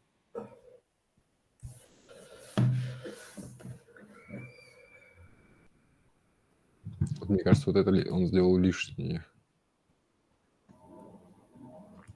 То есть в бэкэнд он положил конфигурацию VS Code. Блин. Ну, да, такое вот у него бывает. Спасибо, друг. Так, где тесты?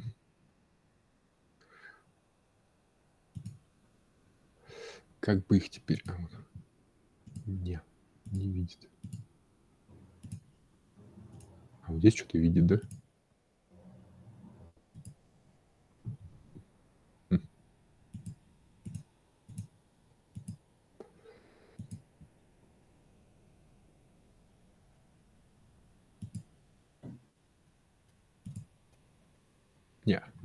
Не ради, да? Не ради. И вот здесь подцеплял что-то, да? Я думаю, что это вот из-за нашей структуры у него что-то идет не так. Так, давай ему скажем. В папке backend не надо создавать .vs код. Это не поможет. А тесты все еще не запускаются. Код с той же ошибкой. Вот, Игорь, это то, о чем я говорил, когда речь про настройку именно взаимодействия с VS кодом, вот он прям туго в него идет. Нам повезет, если он с этим справится сам. А самостоятельно что-то с этим разбираться вообще неохота тратить. Да, мы можем какой-то лог найти ошибки там или что-то типа того? Ну вот, видишь, мы ему скриншот скормили вот с этой штукой. Угу. Это пока что все, что у нас есть. И где-то это должно быть, по-моему, в аутпуте. Кто знает где? Как называется? Нет, это предыдущее. Это не оно.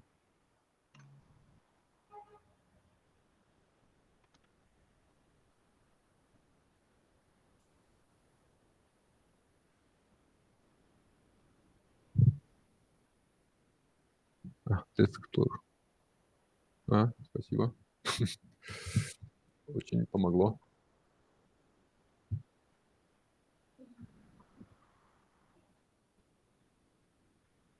Это что было? Теперь он вообще перестал их обнаруживать, да? Спасибо.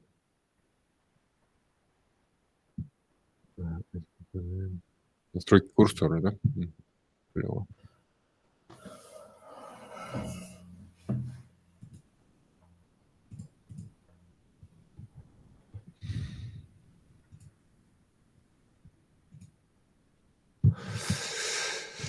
Так, ну что мы делаем тогда?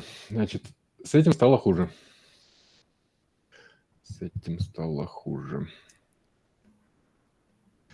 Python pass src, куда он положил это ini в бэкэнд, да? Видимо, из-за папки с бэкэндом это все.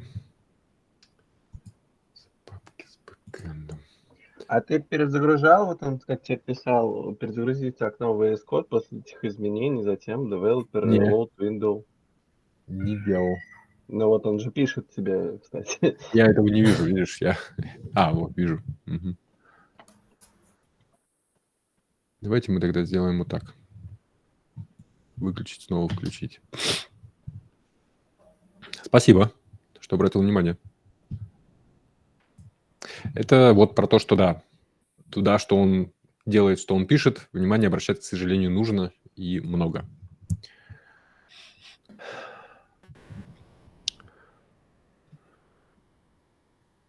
Тесты еще даже не появились. Что, он решил вообще их не запускать? Эй. Эй.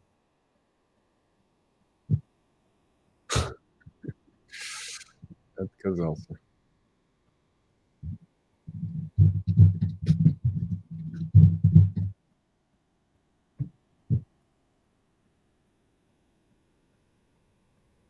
Ну, вдруг.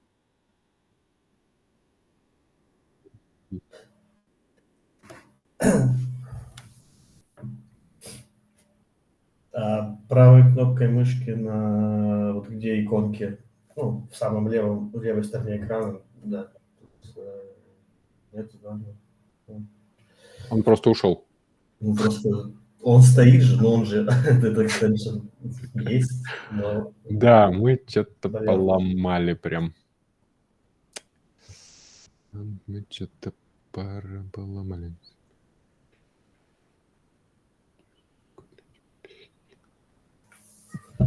Так, а это что значит? Алексей, а можно такой каверзный вопрос? Я вот Давай. просто смотрю, как бы, то есть вот это, ну, мучение, оно в целом по итогу того стоит? Да. Да? Того стоит, да. Ну, смотри, с чем мы сейчас столкнулись конкретно. Когда мы делали этот проект, мы положили одновременно и бэкэнд, и фронтенд папочки в один репозиторий. Я просто так не делаю никогда. Ну, то есть у меня всегда репозиторий отдельно на бэк, отдельно на фронт. И сейчас мы столкнулись с тем, что тесты не запускаются, мне кажется, в связи с этим. Потому что в других проектах, да, ты их просто сделал, и они просто запускаются. А тут они, видишь, теперь просто не запускаются. И, наверное, да, сюда нужно будет убить какое-то большое время, чтобы это починить. Поэтому мы можем, наверное, скипнуть сейчас это и попробовать идти дальше. Ну да, оно стоит того, как я на прошлой встрече говорил, курсор во много раз увеличивает твою производительность. Прям в разы, может быть, на порядке. Попробуем давайте тогда, как там у нас... А с ним глобально как лучше, проще работать с нуля, когда что-то с самого нуля курсор делает? Или когда, ну вот я, например, как с ChatGPT работаю, да, там у меня есть какая-то задача, я ее там решил одной функции на 1000 строк, отправляю прямо эту в ChatGPT и говорю, вот сделай все то же самое, только нормально. Вот курсор к чему из этого больше относится? Ну, то есть он делает что-то за тебя хорошо, или он правит то, что ты сделал хорошо? Вот Ну, смотря, GPT смотря какие цели ты ему поставишь. То есть, по факту, это же просто инструмент, который, знаешь, так сказать, я думаю, ему не нашли какой-то еще такой, вот, знаешь, прям точечную задачу, что вот он хорошо справляется в этом. Он справляется со всем, но... Но одинаково хреново, да? Ну, это, да, можно сказать, одинаково хреново, но он на месте не стоит. То есть, видишь, вообще LLM-ка наш по факту это что? Это здесь же что работает? Все на базе как бы LLM-ки, на базе языковой модели, и она просто умеет тебя понимать. Я вот думаю, она, во-первых, умеет понимать, она знает, у нее есть определенная база знаний, в том числе, вот, например, по программированию. И ты можешь... Помнишь, мы с тобой задачу решали на хакатоне ревьюера кода? А вот здесь она здесь код не ревьюет, она здесь уже его пишет. То есть дальше можно того же самого ревьюера посадить сюда, чтобы он одна LLM-ка писала код, другая ревью проводила, третья тесты писала. Четвертая пользовалась, а пятая платила. В целом можно пропустить первые 4, главное найти пятое. Если платил, тогда она уже свою криптомонету создает, торгует на рынке. Но я боюсь, что в этом случае результат будет прямо противоположный. Ну, как бы видите, Это как и с любым инструментом. Вот нам дали топор, люди изобрели топор, сначала они им рубили деревья, потом решили, так это неплохая штука, чтобы им открывать кокосы. Потом, извините за выражение, какой-нибудь человек решил, что им там было бы неплохо делать другие плохие дела. Ну, то есть как бы инструмент, кто как хотел, так и использует. То есть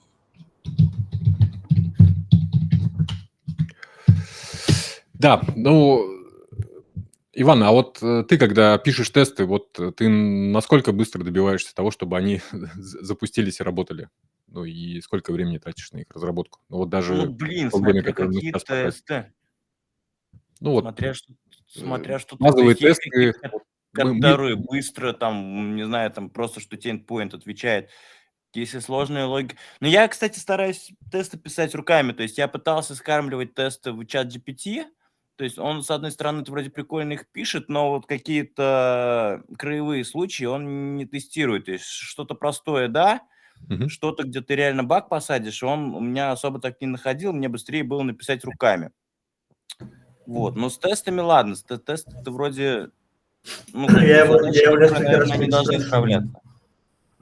У тебя такое, это точно все тесты? Типа, а может быть еще что-нибудь придумаешь? Ну, типа, а это все ну, типа, Да, все с ними нужно кейсы. обсуждать, надо вносить. Ну вот, нет, я согласен, но мне, например, там проще, быстрее было написать этот тест самому, чем пытаться донести до модели, что я от нее хочу. Ну, и быть вот этим дебильным дебильным заказчиком, да, вот я в голове что-то придумал, а ты, блин, и реализуй. Это же здесь тоже так же работает. Вот, у меня вообще шикарный опыт, когда вот я уже озвучил, да, что я, например, решаю задачу, у меня всегда там 80% времени, ну, как, наверное, у всех, и в любой задаче уходит не на то, чтобы что-то сделать, а на то, чтобы то, что ты сделал, довести до какого-то вменяемого результата. И, ну, 20% времени ты делаешь задачу, а вот остальные 80% ты просто делегируешь чат GPT. Я курсором, ну, не пользовался, да, вот я делегирую это чат GPT, он мне делает ее нормально. И я там смотрю, окей, у меня была какая-то непонятная функция, там вообще какая-то мешанина кода, а у меня там, не знаю, теперь там 4 класса, там хороший пайплайн, как бы все понятно, просто закомментировано, ну, в общем, огонь. И вот это идет в продакшн. И, ну, это тупо быстрее. Ну вот Вот, а смотри, каждый я раз, когда я пытался сказать чат GPT, что давай ты что-нибудь сделаешь за меня, ну, у меня складывалось впечатление, что, ну, все-таки проще сделать было самому. Вот примерно так вот. А шикарно у меня получается, если я, например, что-то не знаю, или, например, если мне лень читать документацию по какому-нибудь, какой-нибудь библиотеке, то вот я тоже как GPT-шку использую как справочник, да. Говорю, что вот я использую такую технологию, мне надо там примерно вот это, вот сделай, как бы, сделай по-пацански. ну вот видишь, Значит, пока мы отвечали на твой вопрос, я починил тесты GPT-шкой, не внеся вот, вообще никаких изменений в код руками. вот. ну вот, А их нужно оценивать, да, по полноте. И более того, еще внесли изменения, которые обнаружились при запуске тестов. Ну, то есть починили один и нам. Вот. но я, например, ненавижу писать тесты. Я считаю это монотонной работой, которая, ну, мне реально, она не то чтобы не доставляет удовольствия, она меня убивает морально. И я обычно тесты как бы скармливаю GPT.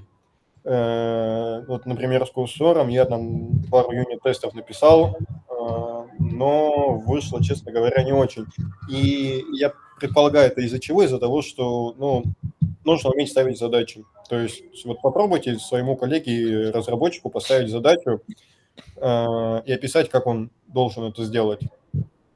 Это достаточно будет сложный процесс. Можно сказать то, что нужно сделать такую-то фичу, он сделает ее, каждый сделает ее по-своему. А если ты хочешь, чтобы он еще когда там сделал в твоем стиле, то, ну, это такая задача со звездочкой даже, чтобы ее человеку поставить. То есть Ну, вот мы-то... да, все правильно говоришь, на самом деле. По поводу промптов и по поводу задачи, это, знаешь, это как разработчику то же самое, поставить задачу, это, грубо говоря, вот, да, сделали задачу. Мне надо, чтобы пользователь не мог нажать кнопку. Вопрос, как это реализовать, это другое. Разработчик что делает? Он делает таким образом, когда пользователь хочет нажать на кнопку, кнопка от него просто уходит в другую часть экрана. Задача выполнена. То есть, ну, тут промптовая история. То есть, это вот сейчас я могу сказать, что на примере вот больших компаний, что какая тенденция происходит, на примере того же самого Сбербанка, у них же там тоже у них гигачат и так далее. Это так, новости с полей, грубо говоря. Они сейчас начали на своих сотрудниках давать конкретные промптовые истории, то есть говорят, вот вам надо написать запрос. То есть им прям дают задачу под написание промпта. То есть, чтобы именно их яишка ответила то, что требуется по их заданию. То есть здесь все вот это вот. Как напишешь, так оно и пойдет. Да. А у них случаем не из-за этого сокращения в штате пошли? Нет, да нет, там же, если про Сбер говорить, ну, это больше слухи, конечно, но так вообще сейчас, что у нас происходит? У нас налички, говорят, нету, типа, в банках. Так, мы записываемся. Да, Да. если что. Ну, это... С этого места подробнее, пожалуйста, там уже когда Это можно если что-то вот подробнее, да. наступать.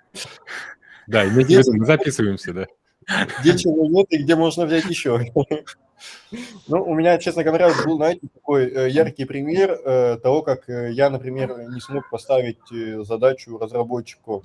Пришло задание от заказчика сделать одну фичу и желательно сделать ее вчера. Я в голове представлял, как это можно сделать. У меня это был достаточно такой, ну, простой план.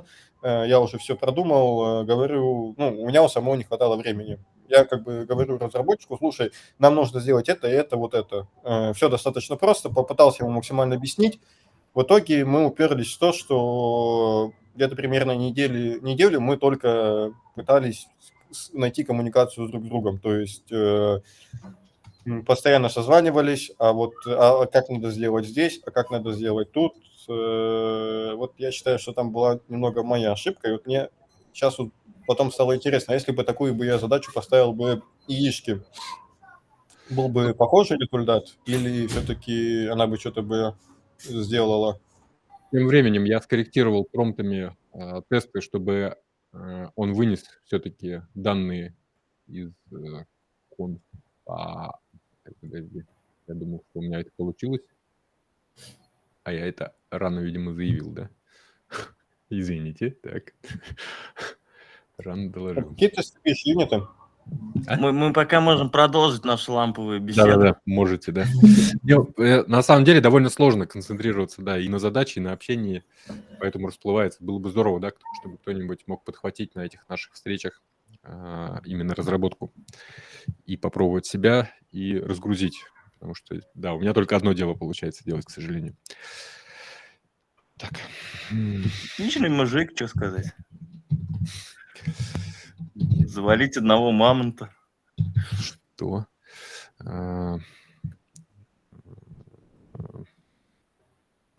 Генерация данных осталась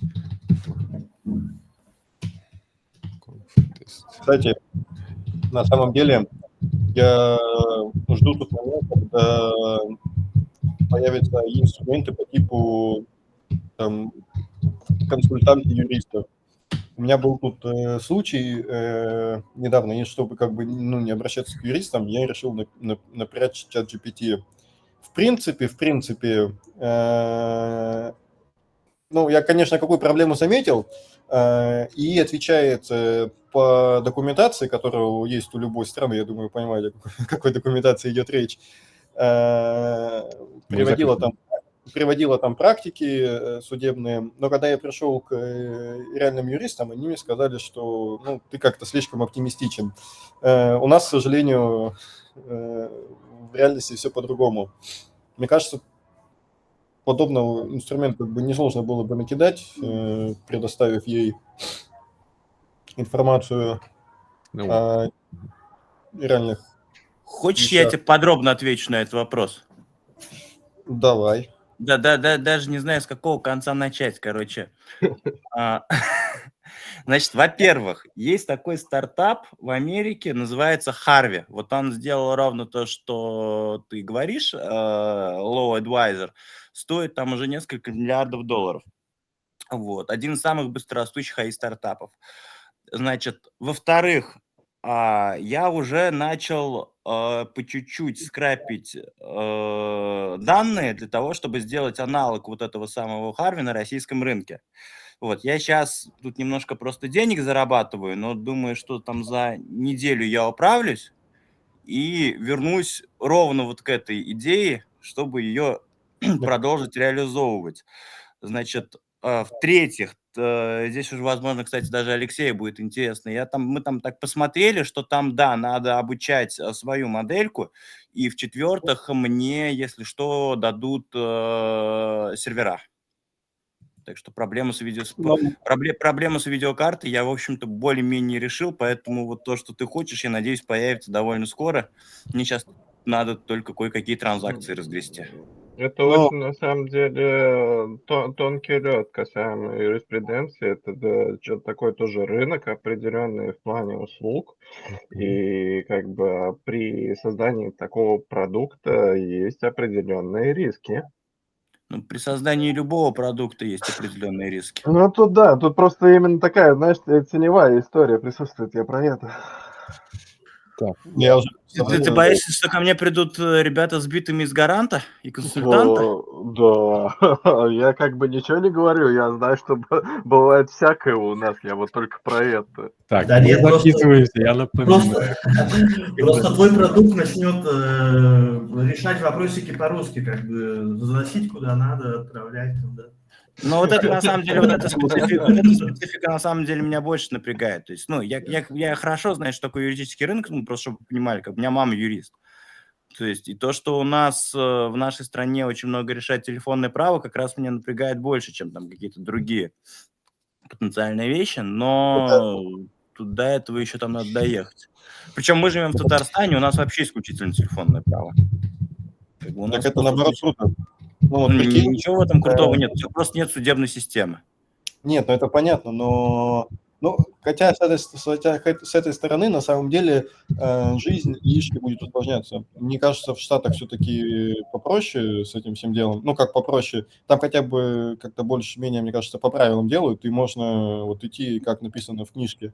А здесь все-таки немного по-другому. Было бы, кстати, это прикольно. Представь, там звонит яичко, говорит: «Добрый день». Там Другой яички, мы увидели это видео. другой яички, которое принимает уже. Ну, в общем, вот. Ладно. А что по проекту тут сейчас происходит? Да, мы сделали тесты, они запускаются, но из командной строки. Я увидел еще одно проявление того, что у нас неправильно структурирован нестандартный код. Тесты создались, еще одна папка на верхнем уровне, там, где не должно быть, и начала путать. Ну, то есть вот так вот, да, делать не надо. Любые отступления, получается, от каких-то общепринятых стандартов LLM-ку сильно вводят в заблуждение. И это не соответствует структуре проекта, которая описана в правилах. И отсюда лезут проблемы. Так, сейчас я хочу отработать интеграцию с Google шитами. Для начала технически.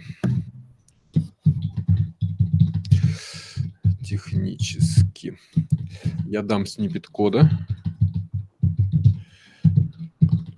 о том, как коннектиться и обновлять данные в Google шитах. На его основе сделай отдельный скрипт. Так, у нас папка бинта есть, да. Мне, кстати, продолжу тут немного. Мне очень симпатизирует идея каких-то онлайн-консьержев. То есть, например, вот тут у Леши была очень интересная... Леша предлагал очень интересный кейс. Это когда тебе надо арендовать квартиру. То есть те, кто пытался арендовать квартиру, мне кажется, вы сталкивались с проблемой. Да, я сам недавно столкнулся, что то, что, во-первых, пишут в объявлениях, но это не всегда правда. То есть надо прям писать и уточнять. Но вот представьте, это надо сделать там на десятки, на 20 объявлениях. А у тебя как бы, ну... мне нет времени думать, мне надо программировать. То есть подобный бы инструмент, который бы сам выходил бы к хозяевам, ну или не к хозяевам, или к брокерам, которые сдают квартиры, уточняли бы все нужные детали. Грубо говоря, анкета вопросов для всех. А? Ну, про что Владислав говорит, как анкета, вопросник для этих, через VIT. Честно говоря, я думаю, техническая реализация этой штуки сильно выше, чем потенциальная полезность. Вернее, не так, не чем потенциальная полезность, а чем потенциальная полезность, за которую готовы платить. Вот. Так, сейчас я на Ну, мне секунду, кажется, я чуть-чуть ворвусь. Я доработал тесты и запустил задачу на интеграцию с Google Sheet'ами, пока что технически. Ну, вообще, как бы, мне кажется, если бы какой-нибудь там Airbnb, например, такую бы штуку вкатил, то было бы супер. Я тут столкнулся с проблемой, что на Airbnb смотрели квартиру, по факту фотки на ней были сделаны 5 лет назад, когда только был сделан ремонт. Приходишь туда, там, ну, там, я не знаю, понимаете, что могло за 5 лет активной сдачи произойти. Плюс еще описание не везде сходилось, где-то говорили про интернет. Интернет по факту там либо был медленный, либо вообще его особо не было. Так далее, и так далее. Про горячую Я же воду. не спорю с тем, что это полезно. Я как бы говорю, что просто за это платить не готова. Ты же как бы, когда ты что-то делаешь, ты делаешь же, чтобы тебе деньги за это платили. Опять же, если ты делаешь в России, то тебе желательно, чтобы тебе деньги платили так, чтобы они перекрывали твои расходы. Как бы прикольно, но в B2C тебе за это тупо не заплатят. Ну, А в мне Airbnb кажется, продаться, ну, такое. Мне кажется, сегодня все, что связано с АИ, это сразу можно на хлебушек мазать себе красную икру или черную, потому что люди как-то бросаются на слово АИ. Можно даже, если там... Это как вот было с этим... Как его? Ну, с блокчейном несколько лет назад, ты хочешь сказать. Блокчейном, да, что блокчейн там по факту не нужен, как бы, ну, технически. Вот как разработчик ты это понимаешь, но при этом он там есть. И все таки вау, блокчейн, какая-то современная, крутая, непонятное слово. Но это разные вещи. Ты как бы хочешь тогда привлечь инвестиции. Ты не в той стране сейчас находишься, чтобы это делать. Ну, просто не в той стране. То есть, если бы ты там сидел в Кремниевой долине, то да, припиши АИ сбоку к шаурмишной, и как бы замечательно, иди поднимать раунд. Но это надо быть там, а не здесь. Если ты делаешь здесь, то приходится думать о том, сколько денег ты потратишь, сколько денег ты заработаешь. Ты должен быть хотя бы не убыточным, чтобы не сдохнуть физически. Кстати, вы видели приложение в Азии? Мобильный там, ну, хотя, в принципе, мобильный, да, в основном. У тебя микрофон выключен. Не, я просто только читаю. Смотрю, что происходит на демонстрации. Да, мы сгенерировали скрипт, который коннектится, проверяет коннект с Google Sheet'ами. Мы видим сразу, да, что он делает это, ну, более-менее вменяемо, с ArcPars'ом,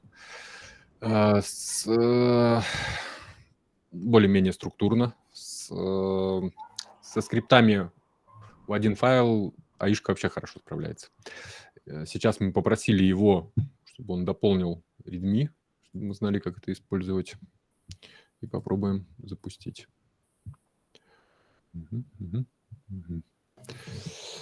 Так. Credentials, идентификатор папки. Давай попросим его, чтобы пусть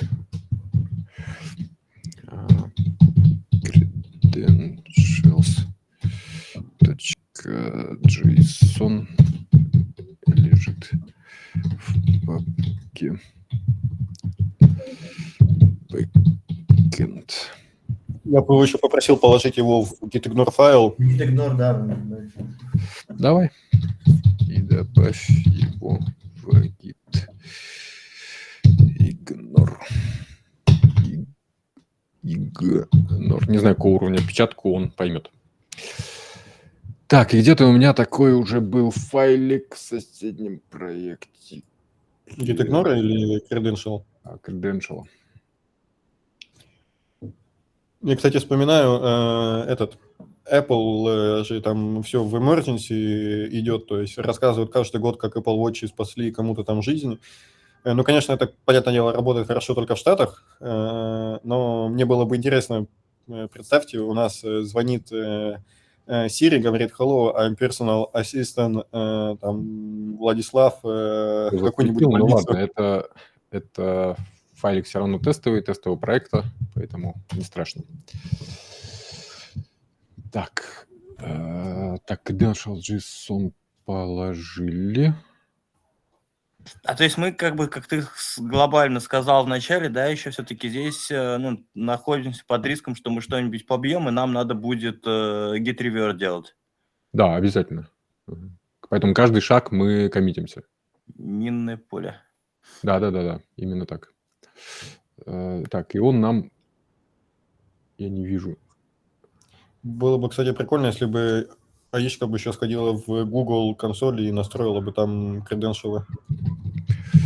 Но это, я думаю, что уже чересчур, честно говоря. Ну, то есть аутентифицироваться за тебя, наверное, это должен делать пользователь. Ну, или там какую-то другую настройку, просто в Google каждый раз, как первый раз заходишь. Не, я бы тоже делегировал. Я сейчас работаю, в общем, с Google BigQuery, и это такой ад вообще жуткий. Ну, у Google, да. И Google Cloud — это какая-то смесь. Так, он опять... Это просто особый филиал ада на земле.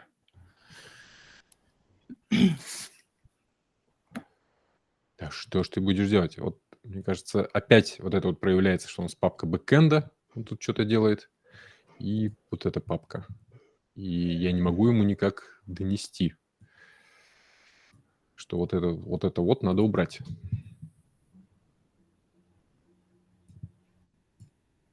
А ты сам руками не можешь? Не.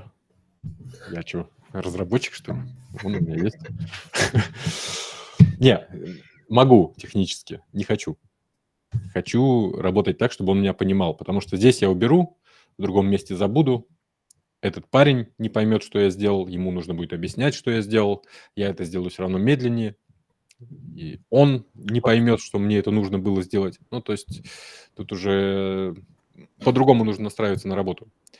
Потом вернет это все дело назад, потому что скажет: ой, а куда файлик делся? Какой? Ну, Он он это руками удалил. Ну да, не поймет. Уберешь его, он потом вернет его назад при каком-нибудь следующем случае. Не, типа такое уже было, пробовали, да? Что именно? Ну, именно чтобы удаляли, и он терялся. Там. Он потом берет его и молча создает обратно, например. Ну, вот так вот. Если ты опять это упустишь, ну, он обратно все вернет. В общем, делегируй и еще раз делегируй. Слушай, это как с людьми, да? Ну, вот у тебя есть какой-то сотрудник, ты взял и молча просто что-то сделал, не поставив его в известность, да? И вот точно такие же последствия.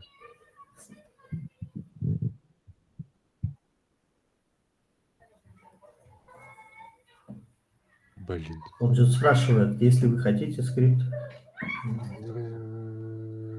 Да, хочу, я это имел в виду.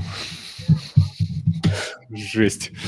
Ну, в общем, если ты сделал что-то в обход сотрудника, не удивляйся потом, что он, косячит. Вот точно так же и здесь.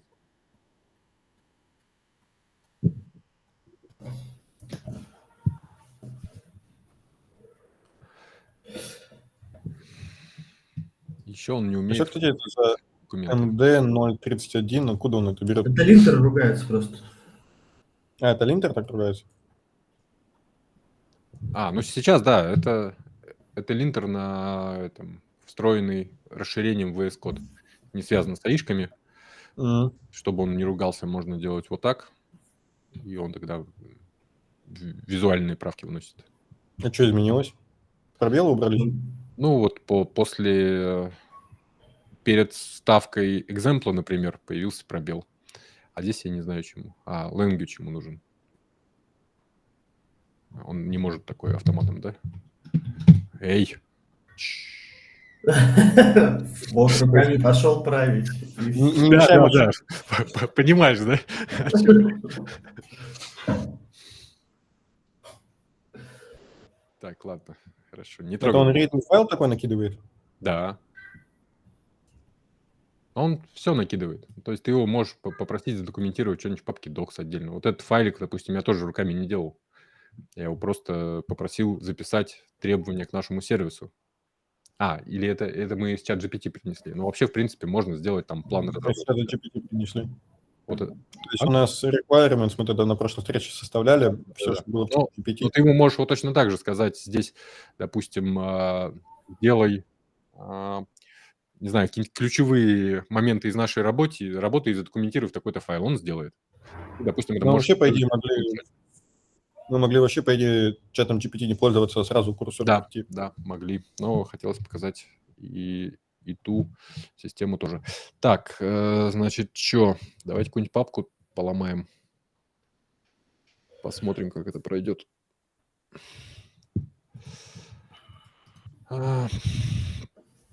Где бы ее сделать? Ну, давайте здесь пока что. Не хочу ходить искать.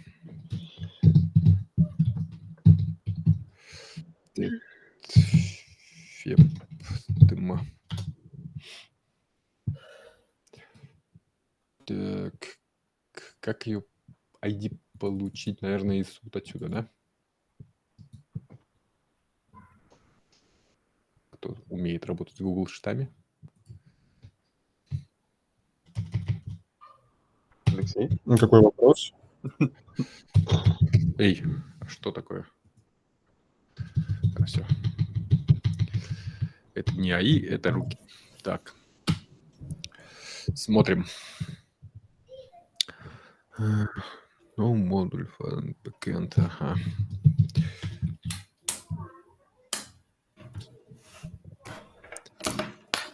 Так, он пошел аутентифицироваться. Никто ничего не видел.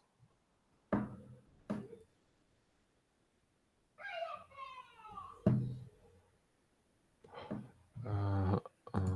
А ссылка все равно протухнет через какое-то время. Так, я аутентифицировался. Make close. Он сюда что-то токен какой-то должен сложить, да, насколько я помню. Не вижу. No, Google Sheets файл.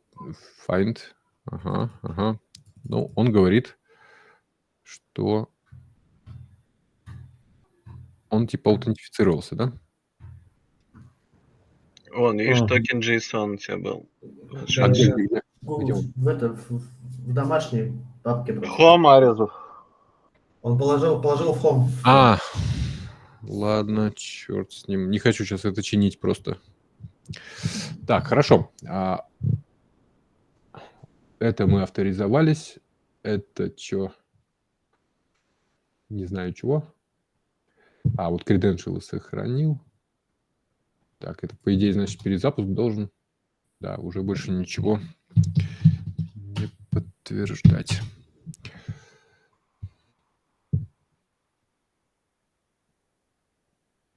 Initialized. Я хочу, чтобы он создал там файл, да? Так, да, сейчас это работает, пора коммититься.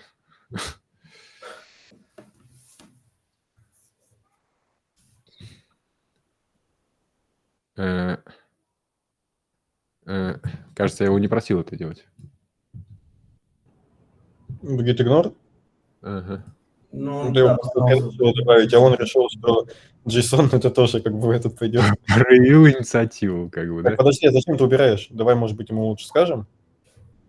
Нет, здесь, опять-таки, оговорки просто на моем собственном опыте, что вот такую вещь можно поправить руками. Вот на самом деле, тут, как знаете, меня постоянно разработчики спрашивают, а можно я там вот внесу маленькую правку, там строчку поменяю сразу в ветку dev? Я им говорю, нет, если мы как бы берем через отдельные ветки делаем, то давайте делать через отдельные ветки, потому что потом будет очень сложно найти грань, а где можно, а где нельзя там делать это через отдельно. Поэтому я бы как-то бы, наверное, строже бы подходил к этому. Здесь вопрос уже, ну, я не знаю, там, правил, опыта, еще что-то, да? Вот, Ну пусть роботы знают, что ты им тоже помогаешь, как вы когда к власти придут. ну, Ты конкретно ему в этой напиши, скажи, что я поправил. конкретно в этом случае я просто знаю, что вот так вот сработает лучше. Вот. А дальше уже включается контур объяснений, почему это сработает лучше. Вот. Уже некоторая привычка конкретно в такой задаче. Я знаю, почему он тупит, в каких случаях он тупит, и какие будут последствия того, что я ему объясню, не объясню. Вот здесь, да, лучше сделать так. Там мы говорили про более масштабные изменения, причем мы точно не знаем, где они еще были. Так, я ему хочу напомнить о том, что я просил создать файл Google Sheet с тестовым контентом. Мне, кстати, интересно, а сможет ли, допустим, есть задача в Notion, сможет ли аишка ее подхватить и реализовать? Ну да, может. Надо только, чтобы MCP был в Notion. Помнишь, мы MCP-шки смотрели, да?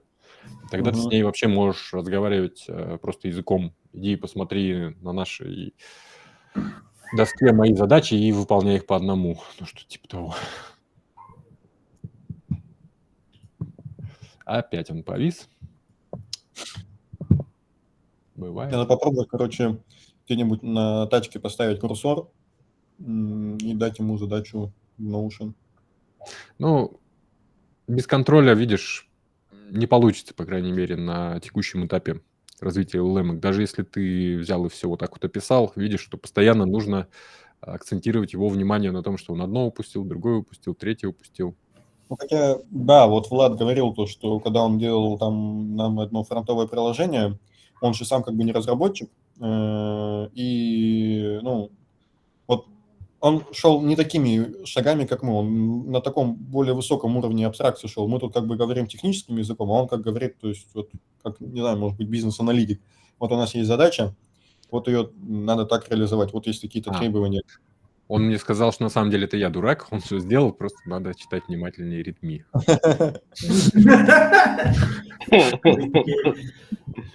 Было бы, кстати, прикольно, если бы он прям так и сказал такой фразой. Skynet близок. Да. Так, давайте посмотрим, какой из скриптов выбрать. Что он тут создавал. Список тестовой таблицы. Вот это нам, наверное, надо, да? Значит, нам надо... Ой. Куда я попал? Я же перезапускал консоль. Всё, понял. Так, вот это вот.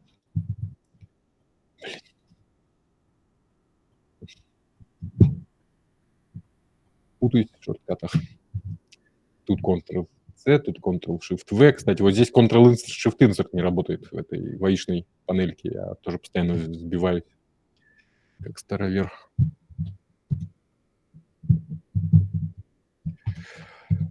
Great. Давайте, кстати, поднимем, обсудим тему такую, как безопасность при использовании АИ в работе. Много я слышал разных мнений о том, что кто-то разворачивает свои модели, чтобы не утекли важные данные, особенно когда работаешь с кодом. Кто-то особо над этим не парится. Это интересно послушать, есть ли у кого мнение на этот счет. 400 тысяч. No grid без identity. Так, давайте посмотрим, удалось ли ему что-то создать. О, он что-то создал. Фига себе. Ну, очевидно, доступ у него есть. Он туда что-то заполнил. Хорошо. Но у него какая-то ошибка. Давайте ему об этом скажем. Так, вот здесь есть такая штука. Тык. Это добавить вывод из консоли и сказать ему файл создался, но там какие какие-то ошибки. Пусть разбирается. Ну, по поводу безопасности, Владислав, ну тут как бы есть политика крупных компаний, которая говорит о том, что не требуется какие-то куски кода кормить, там бизнес-требования. То есть в этом плане СБ тех разработок, которые крупные, которые используются в решениях, работают на актуальном бизнесе, они не позволяют допуска слива информации во все любые LLM-ки. То есть разработки каких-то своих, но в основном, да, сейчас вот все крупные компании тоже к этому стремятся, чтобы не выходило за рамки их, так сказать, систем и процессов. Мне кажется, это какая-то паранойя уже у СБшников. Да ну как, а оно же у тебя все хранится, все запросы, все ответы, по сути, все оно хранится. Это вон как сегодня новость была, или вчера я читал про то, как какой-то чиновник в Южной Корее, там Так. военный гуглил Парень про то, выполнил что... нашу задачу. Извините. Что он Выполнил? гуглил? Парень выполнил нашу задачу. У нас есть теперь скрипт, который умеет подключаться к Google Sheet'ам, создавать там файлы, читать их, пролистывать. И на базе этого кода мы можем на него ссылаться теперь как-нибудь на техническую концепцию, да, как работать с Google Sheet'ами. И теперь дело дошло до самого сложного, это понять, чего мы хотим все-таки от системы. А время уже 12:35. Осталось меньше, чем полчаса. То есть у нас есть по нашему плану сейчас прогоняющиеся тесты. Давайте убедимся. UV run by test, который надо запускать перед любым коммитом. Я этого не сделал, просто понадеялся, что там все ок. У нас есть технический коннект с Google Sheet'ами. Я думаю, Иван, вот с этой задачей ты бы не справился с такой же скоростью. Ты видел, да, как быстро он это сделал. И это работает. Там вопросы к качеству кода могут быть. Сюда можно смотреть, копаться, еще что-то. Но очевидно, что это работает. Я у тебя, возможно, кстати, репозиторий попрошу, потому что мне, скорее всего, понадобится. Как-то не странно. Ссылка в чате. Я скидывал перед встречей как раз. Ссылка на этот репозиторий, ссылка на правила. Мы просто, да, перешли сейчас больше в ту фазу, когда мы уже что-то делаем. И скорость больше проявляется. Да, долго запрягали, но запрячь долго – это очень важно. Ну, то есть очень важно следить за тем, чтобы тесты прогонялись, следить за кавериджем. Вот. Он сейчас недостаточный, нужно больше. Я думаю, по мере развития бизнес-логики мы это будем делать. Прогонять желательно интеграционные тесты, если у нас API делается, ну, то есть curl сценарии какие-то, тык-тык-тык-тык. И, к сожалению, то, что мы сейчас не делаем, это читать, что он тут нам выводит. Вот все-таки. Теперь, что дальше? Я просто не знаю, что делать дальше, как заказчик сейчас, да. У нас есть техническая заготовка, у нас есть требования. По идее, мы должны начать работать над сценариями, да? Есть у нас сценарии? Вот, у нас есть endpoint, да? Создание проекта с автоматической настройкой Google Sheets и доступов, например, да? Ага. Ну, давайте, может, попробуем реализовать вот этот сценарий, да? Endpoint. Ну, наверное, самый такой простой и больше всего в себя берет. То есть новый проект – это сразу несколько таблиц, несколько сущностей создать. Ну, он не очень простой, потому что мы хотим создавать из шаблонов, да? А это значит, нужны шаблоны для интеграции. Сами шаблоны, да. Да. Так они у нас есть. Так они есть, шаблоны. Влад, видишь, в чем дело? Они у нас есть как пример сейчас, чтобы АИшка могла на их базе сделать еще что-то, да? Но нам нужны шаблоны более технические, да, где без АИшки можно будет создать что-то под проект. Не очень понятно объясняю. Ну, шаблоны, которые внутри себя больше отражают, что к чему относится. Ну, то есть, если мы сейчас дадим ему шаблон, Нужны например, справочники еще помимо шаблонов по-любому. Ну вот я видел, да, что нам нужен какой-то управляющий. Не хватает сюда. Где вот здесь? Вот сюда. Еще одного файлика с метаинформацией. Ну, то есть описание проекта, список специалистов, там дата их подключения, условия и там все еще, все остальное, да. И получается, на входе мы должны дать такой вот этот файлик на вход, да, а он нам генерирует все остальное. И потом, когда мы в этом файлике что-то меняем, то это влияет и на все остальное. И потом этот файлик, получается, можно его управление перенести тоже в веб-приложение, да. То есть у нас веб-приложение будет опираться не на базу, а вот на этот файлик там со всякими настройками.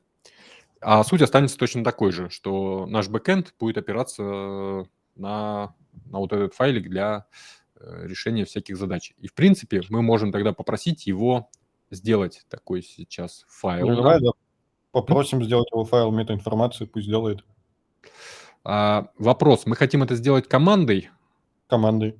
Это же разовая акция. а потом нам... Но нам же нужно... Мы сейчас что, по сути, хотим? Мы хотим сделать файл метаинформации. Мы можем его сделать руками, как тоже разовую акцию. То есть нам надо просто... Мы можем его сейчас сделать endpoint'ом. А на какой цели? Ну, чтобы потом можно было его автоматически дергать, а не скрипт запускать, например. Я не знаю, Влад, да, как тут лучше сейчас. Мне кажется, скриптом будет проще. Ну, когда появится потребность, тогда сделаем endpoint'ом. Давай endpoint'ом. Мы хоть немножко потрогаем endpoint. Давай. А то мы сейчас пока только скрипты делали. Хорошо, давайте начинаем с нуля. Новый чат, новая жизнь. И пишем. Давай реализуем endpoint. Ну, я бы, наверное, шел бы keep it simple все-таки здесь. Ну, мы сейчас делаем скрипт, а в endpoint все равно придется это рано или поздно делать, потому что представь у тебя, какой будет сценарий взаимодействия с системой в минимально даже работоспособной, что тебе нужно из какого-то интерфейса такой файл с метаинформацией создать же, правильно? А это значит, тебе все равно нужно дергать какой-то endpoint. Ну, в принципе... Ну, ладно, давай уже endpoint. У меня, кстати, тут появился вопрос. Как она... Вот я сталкивался с проблемами, что какая-нибудь либо новая технология, либо новая версия какого-нибудь фреймворка, аишка, они еще ни хрена не знают. Вот, например, мы тут работали с Ultravox, и ты хочешь что-то спросить у аишки, задаешь ей... Вот, и конкретно Ultravox. Оп. Ну, так это ты здесь доку создал, да? Ну, я вот создал его через вот этот механизм, который я показывал. Вот здесь ты берешь, делаешь add new docs, сюда скармливаешь ссылку, и он тут сохраняется. Я просто... С какой-то регулярностью эти доки? Или он каждый раз, когда... Ну вот, смотри, indexed 3.15. Вот, да, все. Я-то просто опирался на то, что есть... Тут можно посмотреть, что есть, а здесь можно переиндексировать. Ну, это тогда надо требования к... Хотя, по факту, ладно, но... Ой, на самом деле, если... У них иногда ломается индексатор. Вот такой вот бывает. Пипец. И вот зря я его нажал. Все же работало. Не чини то, что работает. Не лезь, работающий двигатель. Ну ладно, так. Изучи требования к проекту. Давай реализуем endpoint, который создает файл с метаинформацией о проекте. Он включает шит со справочной информацией, что там, контакты и сведения о заказчике, Что мы еще туда хотим? Давай лучше прям Условия пронумеруем. работы. Название и суть проекта. Тут нумеровать нужно, когда ты хочешь на это опереться в будущем. Ну, допустим, правила именовать прям вообще критично, чтобы потом не говорить, что ты имеешь в виду.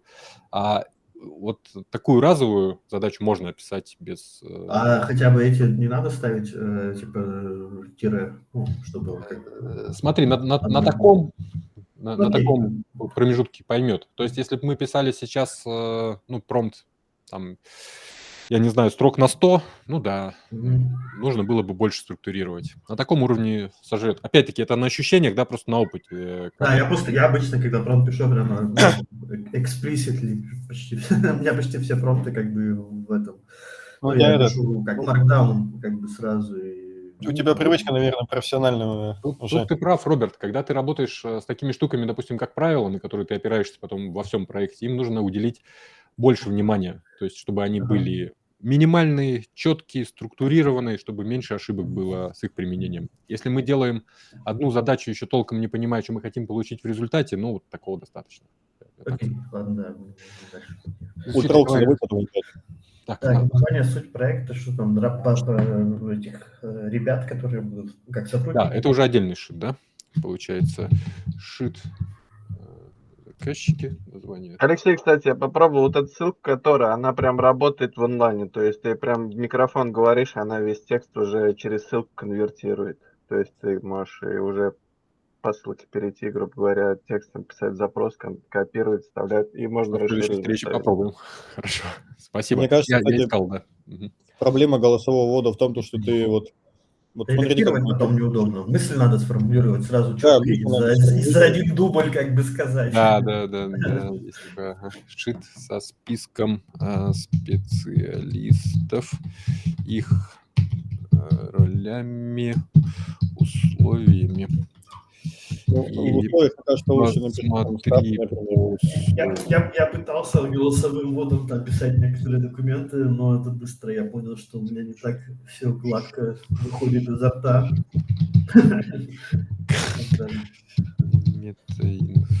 Вот именно в режиме диалога должен быть, мне кажется, набор, да, вот как у нас целлер, да, вот что-то такое, наверное. Какая метаинформация еще требуется? Предложи размещение. Так, предложи план, не приступай к разработке. Какой-то галочки не хватает. Не разрабатывать. Да, Влад? Ультраокс забыл убрать. Блин, да, точно. Ну, хорошо, что он завис как раз. Ну, почувствовал. Да, блин, ну что ты будешь делать? Курсор, я уже плыву немножко, не хватает меня. А вы на Linux всегда через консоль запускаете это приложение? Конечно.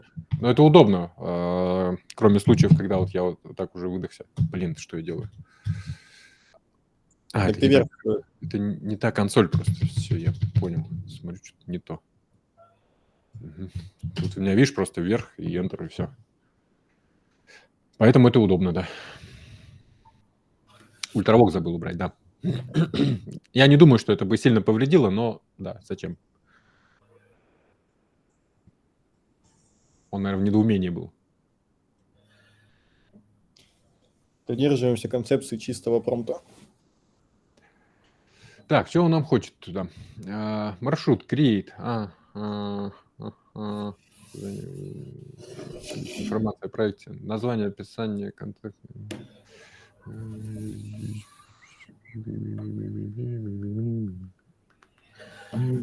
Я слушаю подкаст Радио Т. Сейчас быстренько, если никого не отвлекаю, быструю историю. Там очень сеньорный помидорный чувак.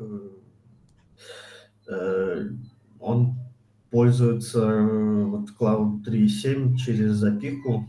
Ну, идея программирует, как бы, да, и там какой-то, в общем, ради эксперимента, типа, заменит ли он джуна. И он, говорит, заменяет вообще в легкую, говорит, ну, $40 в день мне это, говорит, стоит, типа, но меняем код, тесты, как бы, как я хочу. Я вчера смотрел фильм, 2010 года. Как это назвали? Не помню, в общем, там, короче, на поле виноградном, на виноградниках посчитали, Так, сколько ребята, будет. очень сложно сосредоточиться. Да, ладно. Извините, я просто плыву уже. И было бы здорово помочь. Давай. Смотрите, он предложил нам план. Что бы мне хотелось вообще? Мне бы хотелось, чтобы вот этот вот файлик создавался из какого-то шаблона. Из шаблона Google документа, чтобы можно было прийти и увидеть наглядно, да, что туда заполняется. Это первое. Второе, я не хочу, чтобы в endpoint нужно было заполнять все поля. Ну, то есть, что заполнил, то заполнил, что не заполнил, пофиг, создалось без них. И потом пришел, да заполнил руками файлик. Ну, то есть, чтобы такой путь работы всегда оставался. Ну, то есть, если я просто захотел сделать файл с метаинформацией, просто его создал и все. Ну, а дальше доточим. Что еще? Настройки прав я предлагаю сейчас не заниматься, а с настройкой прав заняться только когда будет готова система в целом. Идентификаторы, ресурсы я тоже не вижу, зачем это делать. Поэтому, что нам нужно сделать? Нам Давай, сейчас... может быть, подожди, давай, может, его попросим, чтобы он представил в виде JSON набор endpoint'ов, и мы там и структуру предложил, и мы уже как бы там дальше сказали, сделай все поля no required национальными. Сейчас я попробую показать. Вот видишь, мы в прошлый раз уже добрались до набора endpoint'ов. Вот они есть. Что Ну, это предлагается? Модели просто данных. такие, знаешь, как бы не очень endpoint'ы, то есть описывают, но структуры-то в них нету. Чё Я они не хочу представляют? сейчас пытаться охватить весь API, а начать делать вот as is. И у нас осталось 10 минут, мы сейчас ничего не успеем глубоко проработать. Я хочу хотя бы сделать вот этот endpoint, который будет создавать файл с метаинформацией. Ну, напиши ему тогда просто, чтобы он этот пока забил на права, а с endpoint'ом потом. Да, Фиксимся с endpoint'ом. Ничего страшного. план реализации. Попросим его потом просто приложить пример endpoint'а, чтобы мы могли его выполнить. Это понятно. Еще надо ему про поля просто указать, что поля не обязательно, типа, что создается в любом случае. Да, сократи план, убери аутентификацию. Что он там еще лишнего говорил? Права, доступы, пермишины. Ага. Ладно, там права доступа. А что-то еще было? Я уже поплыл. Поля опциональные. Ага. А что там, кстати, он там внизу про Jira писал? Ну, интегрироваться хочет уже. Вот это тоже его несет, да. Все поля. Сделай яичницу, он говорит, ну, давайте попутно еще ракету в космос отправим. Ну, раз уж мы начали яичницу делать. Какая логика, не знаю.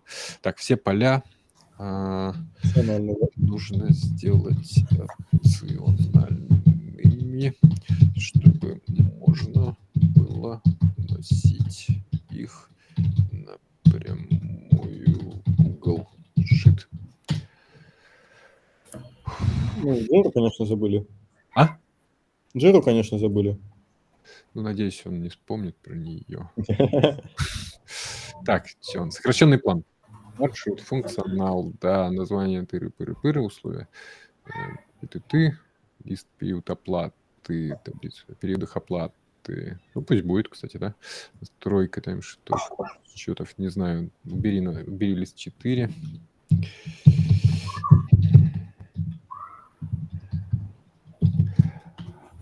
Лист 4, технические компоненты. Так, смотрим. Модели данных. Название не уверен, что клевое. Мне больше нравится. Пусть будет Project Meta.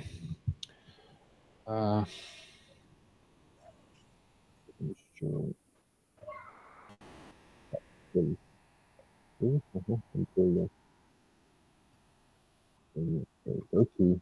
Получение подводных из запроса. Я сказал. 4.1. 4.1. Все поля. Есть, да? Ну, нормально. Пробуем, да?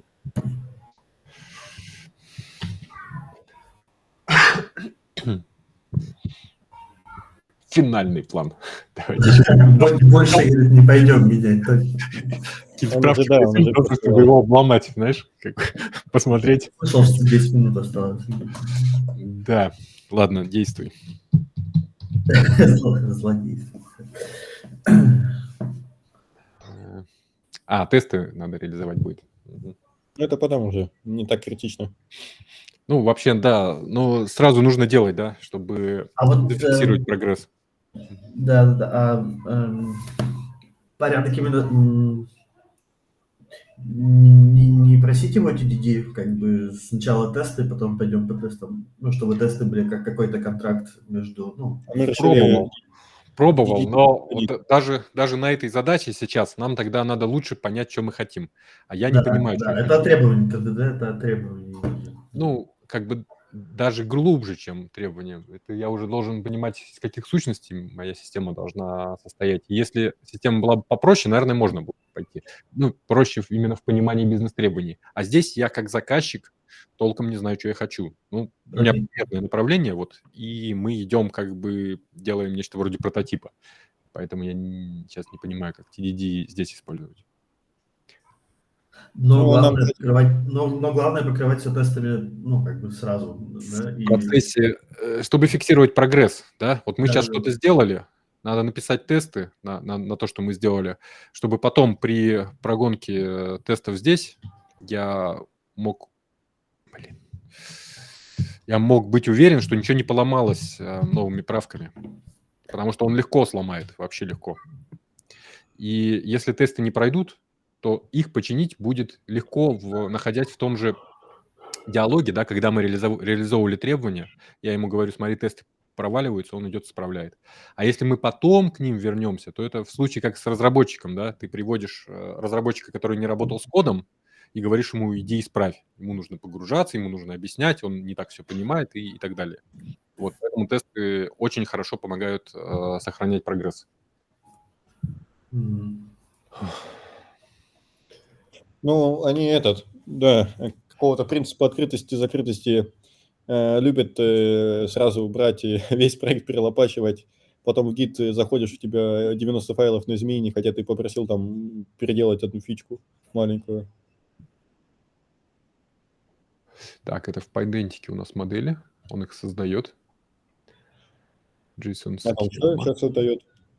Это Pydantic модели, это как в Django или в других ORM, но у нас в данном случае привязаны к Google Sheet'ам. Такая идея. Ты почему там example назвал? Это я не JSON. понял идею. Это какой-то мок вообще.